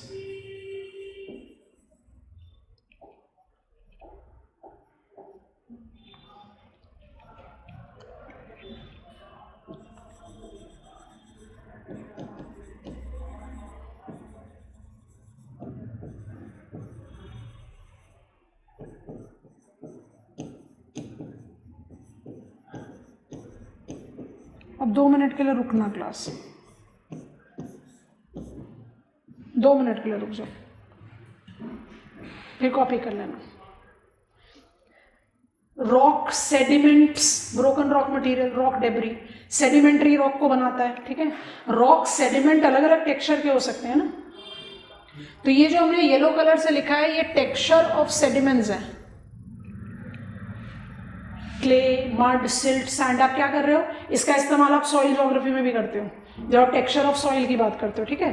तो clay, mud, silt, sand, payable, cobble, आप क्या कर रहे हो, आप टेक्सचर बढ़ाते जा रहे हो। ये सेडिमेंट्स का टेक्सचर है, सेडिमेंट्स है। क्ले, मड सेडिमेंट्स है। जब क्ले और मड माने एकदम फाइन टेक्सचर, तो क्या बने, आर्जिलेशियस। बट ये आर्जिलेशियस डेब्री है, रॉक थोड़ी है। पर जब क्ले एज डेब्री हो तो वो आर्जिलेशियस सेडिमेंट्री रॉक बनाएगी सीमेंटेशन कॉम्पैक्शन के बाद। उस सेडिमेंट्री रॉक को आप क्या बोलते हो, शेल।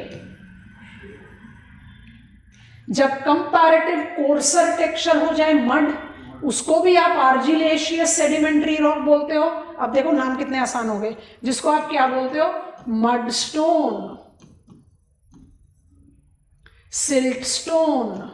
आ रही है बात समझ में। सिलस्टोन क्या बना? अरेनेशियस। टेक्सचर हो गए कंपैरेटिवली कोर्सर। ये बड़ा पॉपुलर है, सैंडस्टोन। और इनको आप कंबाइन करके लिख लो कॉन्ग्लोमरेट।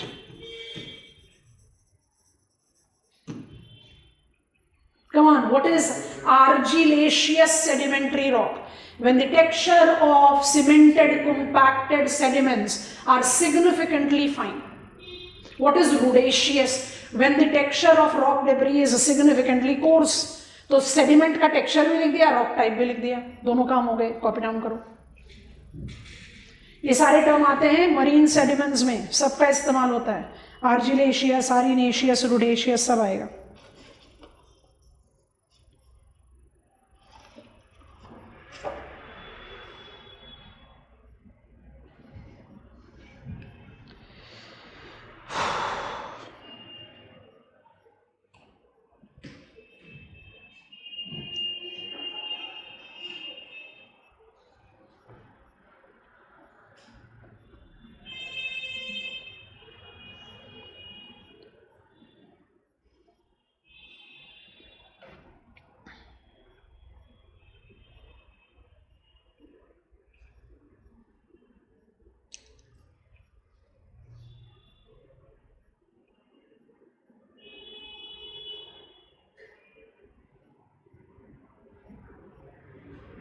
आज हम सब ने एनसीईआरटी का चैप्टर मिनरल्स एंड रॉक्स को बहुत थरली रीड करना है, एकदम थरली। और एक बार उसको पहले अपने क्लास रजिस्टर्स को एक बार रीड कर लो और उसके बाद उसको रीड कर लो।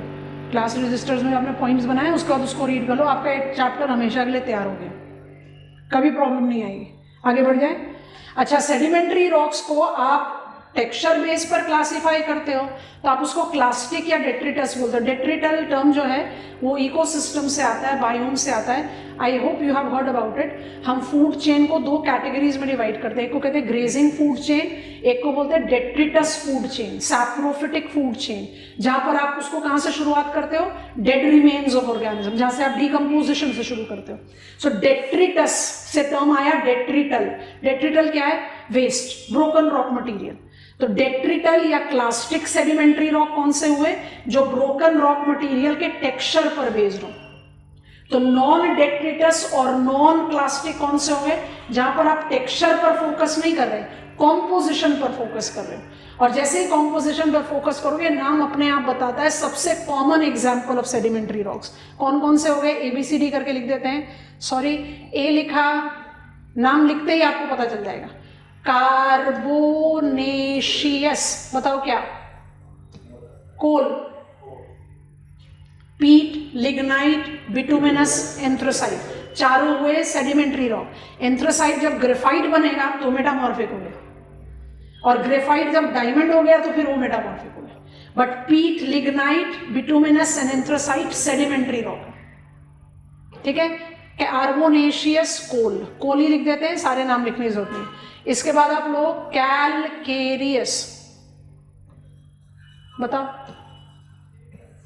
आज की डेट में एनवायरमेंटल चैलेंजेस में, एक्वाटिक इकोसिस्टम में सबसे चैलेंजिंग परव्यू क्या है? Coral bleaching. कोरल्स क्या हैं? Calcareous non clastic sedimentary rocks. Coral हो जाएगा, चॉक हो जाएगा, और फिर है siliceous.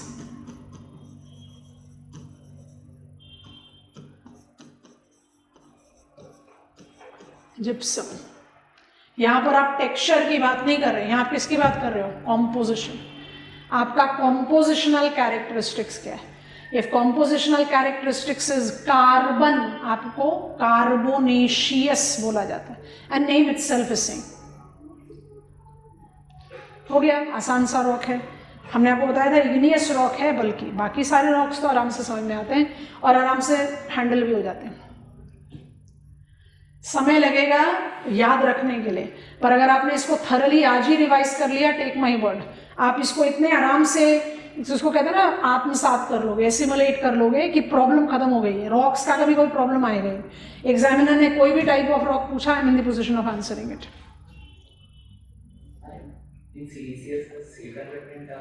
Silica content is more. बढ़ जाए आगे, रिपीट कर देते हैं फिर आगे बढ़ते हैं. What are sedimentary rocks? Sedimentary rocks are rocks. अब जानबूझकर एक नया टर्म बोल रहे हैं जो हमने पर्पसफुली अवॉइड किया था.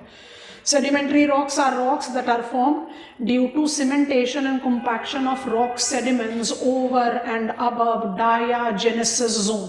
अब ये टर्म लेकर हम मेटामॉर्फिज्म पढ़ जाएंगे. Where sediments are subjected to cementation and compaction, generating rocks. All sedimentary rocks thus are stratified and have embedded fossils in them. We classify sedimentary rock based on their texture called clastic or detrital and based on their composition called non-clastic or non-detrital. What are the categories?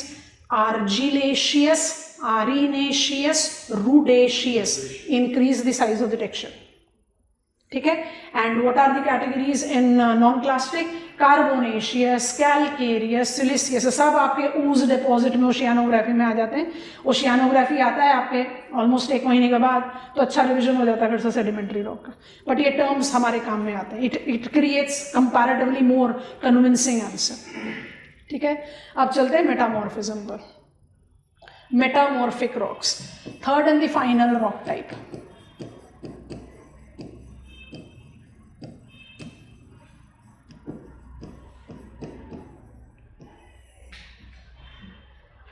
Metamorphism denotes renewal. Metamorphic rocks are associated with process of metamorphism. ठीक है. Metamorph, that is renewal.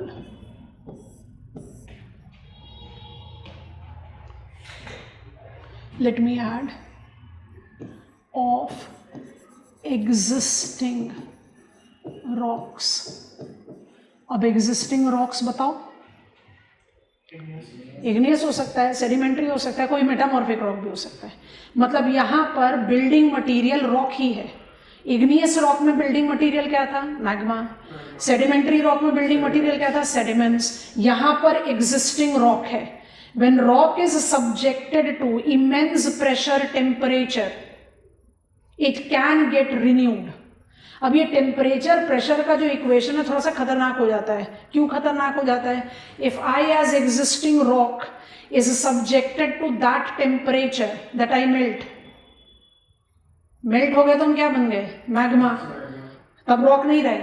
और magma जब solidify होगा तो क्या बनोगे? Igneous. मतलब temperature should be over and above melting point of rocks. Pressure should be higher than what was required for cementation and compaction of sediments. समझ में आ रहा है कि नहीं? इसी पॉइंट पर हम ग्रेड ऑफ मेटामॉर्फिज्म डिसाइड करते हैं. But before I take you there grade and types of metamorphism, आप समझो metamorphic rocks are renewed rock. माने एग्जिस्टिंग रॉक को आपने रिन्यू कर दिया. किस पॉइंट पर रिन्यू कर सकते हो वो हमें टाइप्स ऑफ मेटामॉर्फिज्म पर ले जाएगा. रिन्यूअल के 2 इंपॉर्टेंट पैरामीटर होते हैं, वो लिख देते हैं. Renewal of existing rock subjected to temperature और सब्जेक्टेड टू प्रेशर. अभी हम इसको एनलार्ज कर रहे हैं 1 मिनट में. तो अगर एग्जिस्टिंग रॉक को हम मान लें कि इग्नियस रॉक हो सकता है, क्योंकि हमने इनको पढ़ लिया, और सेडिमेंट्री रॉक हो सकता है, तो do I sound correct if I say that unlike igneous and sedimentary rock, जो एकदम यूनिक जावा था, हर इग्नियस रॉक क्रिस्टलाइन होगा, हर सेडिमेंट्री रॉक स्ट्रैटिफाइड होगा, हर इग्नियस रॉक में फॉसिल मिसिंग होगा, हर सेडिमेंट्री रॉक में फॉसिल होगा. मेटामॉर्फिक रॉक में सब कुछ हो सकता है. It can be crystalline, it can be stratified, it can be with fossil, it can not be without fossil. Make sense? So metamorphic rocks में किसी भी तरीके का कोई स्पेसिफिकेशन नहीं है. It can have any of the characteristics of existing rock. तो वो जो यूनिकनेस ऑफ कैरेक्टरिस्टिक्स है वो मुझे मेटामॉर्फिक में नहीं दिखती. पहली चीज. दूसरी चीज, it is classified only on the basis of texture, and that texture based category is called foliated and non-foliated metamorphic rocks.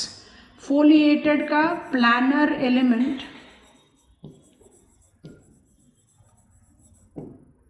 clear या static होता है. I'll write static. और नॉन फोलिएटेड का वेरिएबल होता है. Right it with me, I will just explain. Examples डाल सकते हो.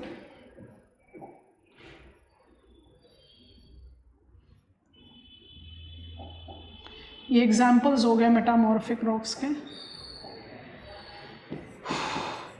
नीस, शिस्ट, स्लेट. यहाँ पर हम डाल सकते हैं क्वार्टजाइट, मार्बल, मेटाकॉन्ग्लोमरेट्स. हम अभी समझा रहे हैं आपको, आप पहले इसको फटाफट से लिखो और फिर हमें गो अहेड देना.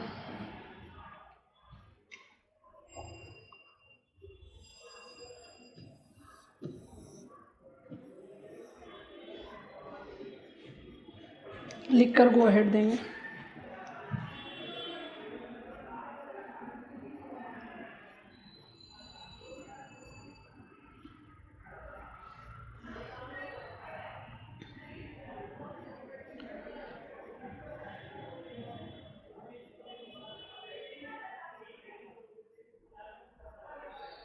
लिख लिया virtual class. Why I don't classify metamorphic rock based on composition? सबसे पहला क्वेश्चन तो दिमाग में ये आता है. It is because two different type of existing rocks can create one type of metamorphic rock. Two different types of existing rock, igneous sedimentary, can make similar type of metamorphic rock. तो composition पे classification करने का कोई फायदा ही नहीं हुआ. जैसे नीस is very common metamorphized form of granite. Granite कौन सा रॉक हुआ? इग्नियस. इग्नियस से आगे सोचो, फेल्सिक इग्नियस रॉक है ना. ग्रेनाइट हुआ फेल्सिक इग्नियस रॉक.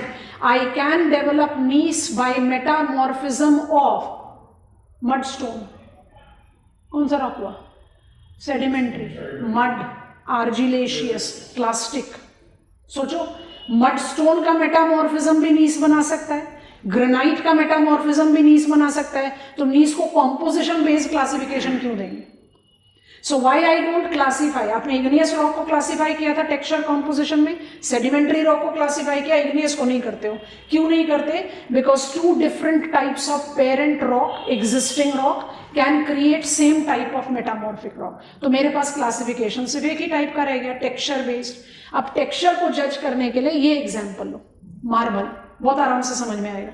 आप यहाँ पर डायमंड भी ले सकते हो.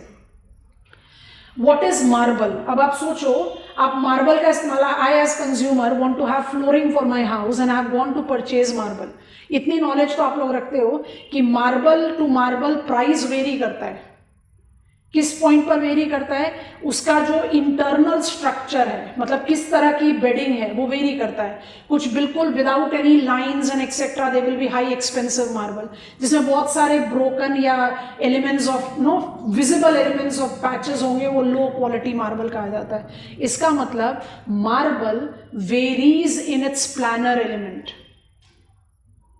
डायमंड को आप हमेशा उसके कट, क्लैरिटी, कैरेट और कलर पर प्राइस देते हो. डेफिनेटली कट आप इंड्यूस करते हैं, बट डायमंड की भी जितनी क्लैरिटी, वो तो नेचर से आ रही है. जितना क्लियर डायमंड होगा वो उतना हाई ग्रेड होगा, जितना ओपेक डायमंड होगा वो लो ग्रेड होगा. इसका मतलब डायमंड का जो प्लानर एलिमेंट है वो स्टैटिक नहीं, अलग अलग डायमंड का अलग अलग होता है. समझ में आ रहा है कि नहीं? What is non foliated? When there is variable planar element. एक मार्बल दूसरे मार्बल से अलग, बट जब भी नीस, शिस्ट या स्लेट की बात होगी, इनका प्लानर एलिमेंट बिल्कुल सेम होता है. Have you understood? So what are foliated textured metamorphic rock which have got similar planar element.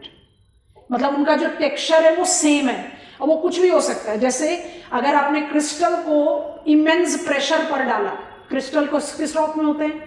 Igneous. आपने इमेंस प्रेशर में डाला तो सर्कुलर क्रिस्टल इलोंगेटेड हो गए. समझ में आ रहा है? ये कॉमनली दिखाई देगा आपको शिस्ट में. तो schist, gneiss and slate are foliated metamorphic rock, माने इनके टेक्सचर में from one rock to other कोई डिफरेंस नहीं मिलेगा। Marble, metaconglomerate, quartzite, diamond are non foliated, जहां पर हर प्लानर एलिमेंट अपना इंडिविजुअल होता है, that determines their price tag. बात समझ में आ गई? तो texture based classification, why not composition based? Because similar type of existing rock can generate different type of metamorphic rock. अच्छा, मेटामॉर्फिक रॉक में अटैचमेंट आएगा। अटैचमेंट के लिए क्या करा, ये छोटा सा बॉक्स बनाया, इसको सेंटर स्टेज दे देते हैं थोड़ी देर के लिए। मान लो कि यहाँ पर हम प्लॉट कर रहे हैं, टेम्परेचर बढ़ा देते हैं यहाँ पर, डेप्थ बढ़ा देते हैं यहाँ पर, तो डेप्थ के साथ साथ बाय डिफॉल्ट प्रेशर भी बढ़ जाएगा यहाँ पर। When existing rock is subjected to immense temperature and pressure, it can get metamorphized. इस मेटामॉर्फिज्म में कुछ ग्रेड्स डिटरमाइन होते हैं।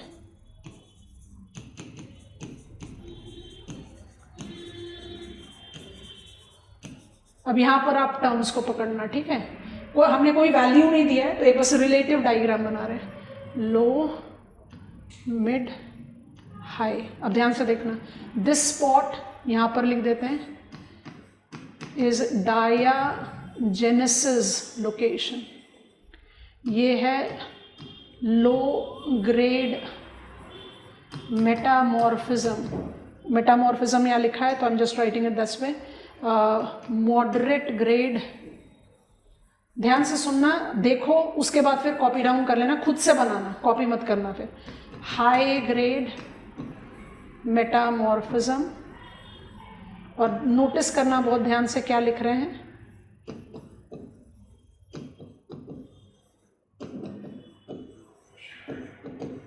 कुछ समझ में आया? टिल डायाजेनेसिस प्रेशर इतना है कि सीमेंटेशन कॉम्पैक्शन होगा पर मेटामॉर्फिज्म नहीं होगा। इसका मतलब वहां पर कौन सा रॉक बनेगा? सेडिमेंट्री। बिलो डायाजेनेसिस मेटामॉर्फिज्म शुरू हो जाएगा। क्यों बिलो डायाजेनेसिस? बिलो डायाजेनेसिस प्रेशर बढ़ना शुरू हो गया, प्रेशर बढ़ना शुरू हो गया तो मेटामॉर्फिज्म हो सकता है लो ग्रेड। जैसे जैसे डेप्थ बढ़ता जाएगा या जैसे जैसे टेम्परेचर बढ़ता जाएगा, आप लो ग्रेड से हाई ग्रेड मेटामॉर्फिज्म पर आ जाओगे। पर टेम्परेचर अगर 550 डिग्री सेल्सियस से बढ़ गया तो मेटामॉर्फिज्म रुक जाएगा, मेल्टिंग शुरू हो जाएगी। मेल्टिंग मतलब इग्नियस रॉक बनेगा अगर वो रॉक बना था। आगे बात समझ में? How many grades of metamorphism is demarcated? 3, low, mid and high. अब उसको ऐसे करके स्टेटमेंट बनाओ तो दिमाग खराब। डायग्राम पे बना दिया तो समझ में आ गया। Increase temperature, pressure and depth, low grade metamorphism will go on to increase to become high grade. High grade metamorphism will pave way to partial melting, and low grade metamorphism is below diagenesis zone. Diagenesis zone कौन सा हुआ? जहां sedimentary rocks बन सकते हैं। Add कर लो diagram.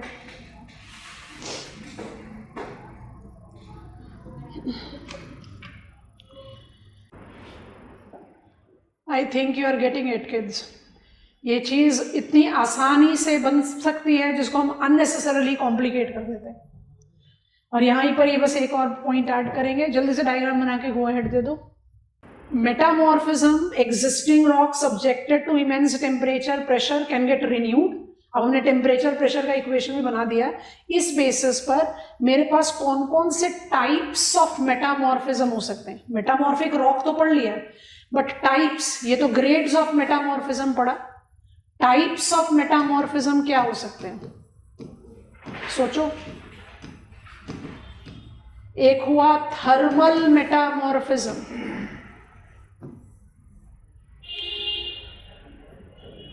Thermal को आप एसोसिएट कर सकते हो कॉन्टैक्ट से भी। डायग्राम बना रहे हैं जो थोड़ी देर पहले इग्नियस रॉक के लिए बनाया। ये मेरा लिथोस्फेयर है और ये मेरा सरफेस है, ये मेरे एग्जिस्टिंग स्ट्रेटास हैं, ठीक है। अब आपने मोल्टन रॉक मटेरियल को मूव करना शुरू किया towards surface. Molten rock material surface की तरफ मूव कर रहा है और अपना पैसेज बना रहा है। तो ये अगर ये पैसेज बना लिया, इसका मतलब ये जगह तो मेल्ट हो गई ना, ये तो जगह मेल्ट हो गई। इसका मतलब ये तो उसने अपना पैसेज बना के उसको मेल्ट कर दिया। पर जहां ये मेल्ट कर रहा है उसके बिल्कुल साथ साथ में कॉन्टैक्ट हीटिंग की वजह से मेटामॉर्फिज्म हो सकता है, हो सकता है ना। तो थर्मल मेटामॉर्फिज्म और कॉन्टैक्ट मेटामॉर्फिज्म दोनों तरीके से हो सकते हैं। आप खुद वार्मर इंटीरियर्स में जाओ, आप कौन है, एग्जिस्टिंग क्रस्ट रॉक, या आप राइजिंग मैग्मा के कॉन्टैक्ट में आओ। किस लेवल पर, यहां पर ध्यान से सोचना, उस लेवल पर नहीं जहां आप मेल्ट होने लग गए। समझ में आया कि नहीं? सो थर्मल मेटामॉर्फिज्म और contact metamorphism is related to temperature. Either existing rock is getting to warmer interiors और is coming in contact with rising magma. दूसरा टाइप ऑफ मेटामॉर्फिज्म को बोलते हैं रीजनल मेटामॉर्फिज्म। इसी के साथ एक और टर्म इस्तेमाल होता है कैटाक्लिस्टिक मेटामॉर्फिज्म। अब कैटाक्लिस्टिक और रीजनल मेटामॉर्फिज्म क्या है? अभी थोड़ी देर पहले बोला, प्लेट टेक्टोनिक्स में ज्यादा आराम से समझेंगे, बट अभी थोड़ी देर पहले बोला Indian plate compressed against Eurasia. अगर कंप्रेस नहीं करती तो हिमालयाज नहीं बनता। Himalayas are which type of mountain? Fold.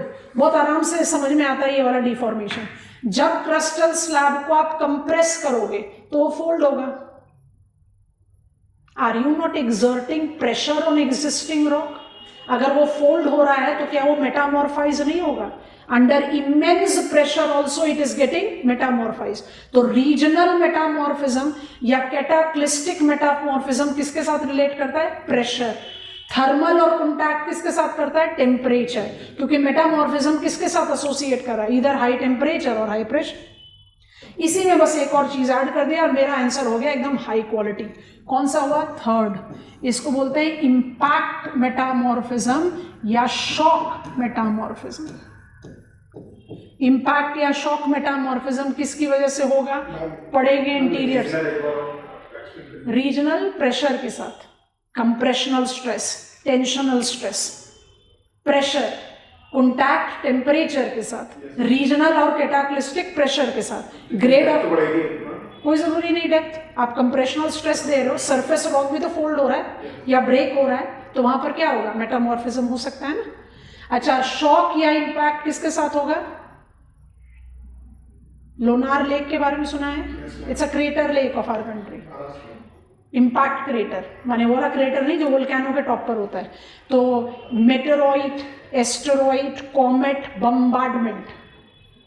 अगर आप सोचो एक्स्ट्रा टेरेस्ट्रियल स्टफ आके एकदम सरफेस पर गिरा तो क्या करेगा? Shock metamorphism. They are rare. Rare इसलिए है, origin of the earth crust में बात करेंगे। रेयर इसलिए है कि जो भी कुछ बनता है इस तरह का वो रहता नहीं है ना वैसा। It is subjected to modification, endogenic, exogenic, सब कुछ। जितने क्रेटर हमें मून के सरफेस पर दिखते हैं अर्थ पर नहीं दिखते। Definitely it has to do with the protective 10,000 kilometres of atmosphere. पर ये नहीं है कि अर्थ पर इंपैक्ट क्रेटर्स नहीं है, पर वो इरोड आउट हो गए in due course of time, जो मून पर नहीं हुए। तो शॉक मेटामॉर्फिज्म भी होता है एक टाइप ऑफ मेटामॉर्फिज्म। रेयर है इसलिए लास्ट में लिखना चाहिए। तो जब मेटामॉर्फिज्म की बात करो तो सिर्फ मेटामॉर्फिक रॉक्स पर मत रुक जाना, grade of metamorphism and types of types अपने आप ही आ गए। अगर हाई टेम्परेचर और हाई प्रेशर से मेटामॉर्फिज्म होता है तो थर्मल और कॉन्टैक्ट, रीजनल और कैटाक्लिस्टिक बन गया, and then there is a possibility of shock और impact metamorphism. I think this is done.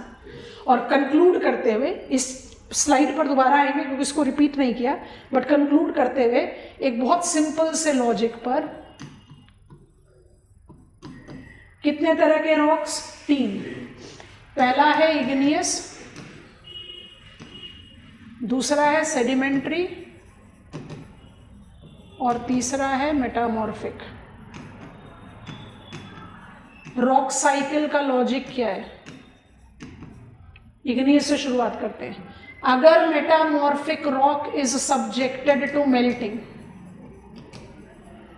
क्या बनेगा? मैग्मा। अगर वो कूल और सॉलिडिफाई हुआ तो क्या बन जाएगा? इग्नियस। अगर sedimentary rock is subjected to melting, यहाँ पर जगह है तो पूरा लिख देते हैं, विद कूलिंग एंड सॉलिडिफिकेशन, तो क्या बन जाएगा? Igneous rock. मतलब existing sedimentary rock can become igneous, metamorphic can become igneous. अब सेडिमेंट्स की बात करते हैं। मेटामॉर्फिक रॉक को अगर आपने ब्रेक कर दिया, रॉक डेब्री बना दिया, और उस रॉक डेब्री को आपने over and above diagenesis zone, cementation, compaction दे दिया, वो सेडिमेंट्री रॉक बन जाएगा। अगर आपने इग्नियस रॉक को भी रॉक डेबरी बनाकर सेम प्रोसेस रिपीट कर दिया तो वो भी सेडिमेंट्री रॉक बन सकता है। Yes, okay. अगर इग्नियस रॉक को इमेंस टेम्परेचर और प्रेशर पर सब्जेक्ट कर दिया जाए, इट कैन गेट मेटामॉर्फाइज्ड। अगर सेडिमेंट्री रॉक को इमेंस टेम्परेचर और प्रेशर सब्जेक्ट कर दिया जाए, it will develop metamorphic rock, बन गया rock cycle. Every type of rock has got possibility and probability to get converted to the other type of rock. It is as easy as this. Hype बना रखा है rock cycle, मुश्किल topic. कहां से मुश्किल topic? जब process समझ में आ गया तो मुश्किल कहां से रहेगा? सेडिमेंट्री रॉक का फॉर्मेशन डायजेनेसिस हो सकता है ना? हाँ, डायजेनेसिस तक। डायजेनेसिस जैसे डेप्थ बढ़ाओगे लो ग्रेड मेटामॉर्फिज्म शुरू हो जाएगा। उस जैसे मैंने ब्रैकेट बनाया है डायजेनेसिस का, उसमें मेरा सेडिमेंट्री रॉक का फॉर्मेशन हो रहा है। हाँ जी, डायजेनेसिस जोन का मतलब ही है जैसे आपने एक लाइन बोला over and above diagenesis sedimentary rock के अंदर, उससे अप टू डायजेनेसिस सेडिमेंट्री बनेगा। हाँ,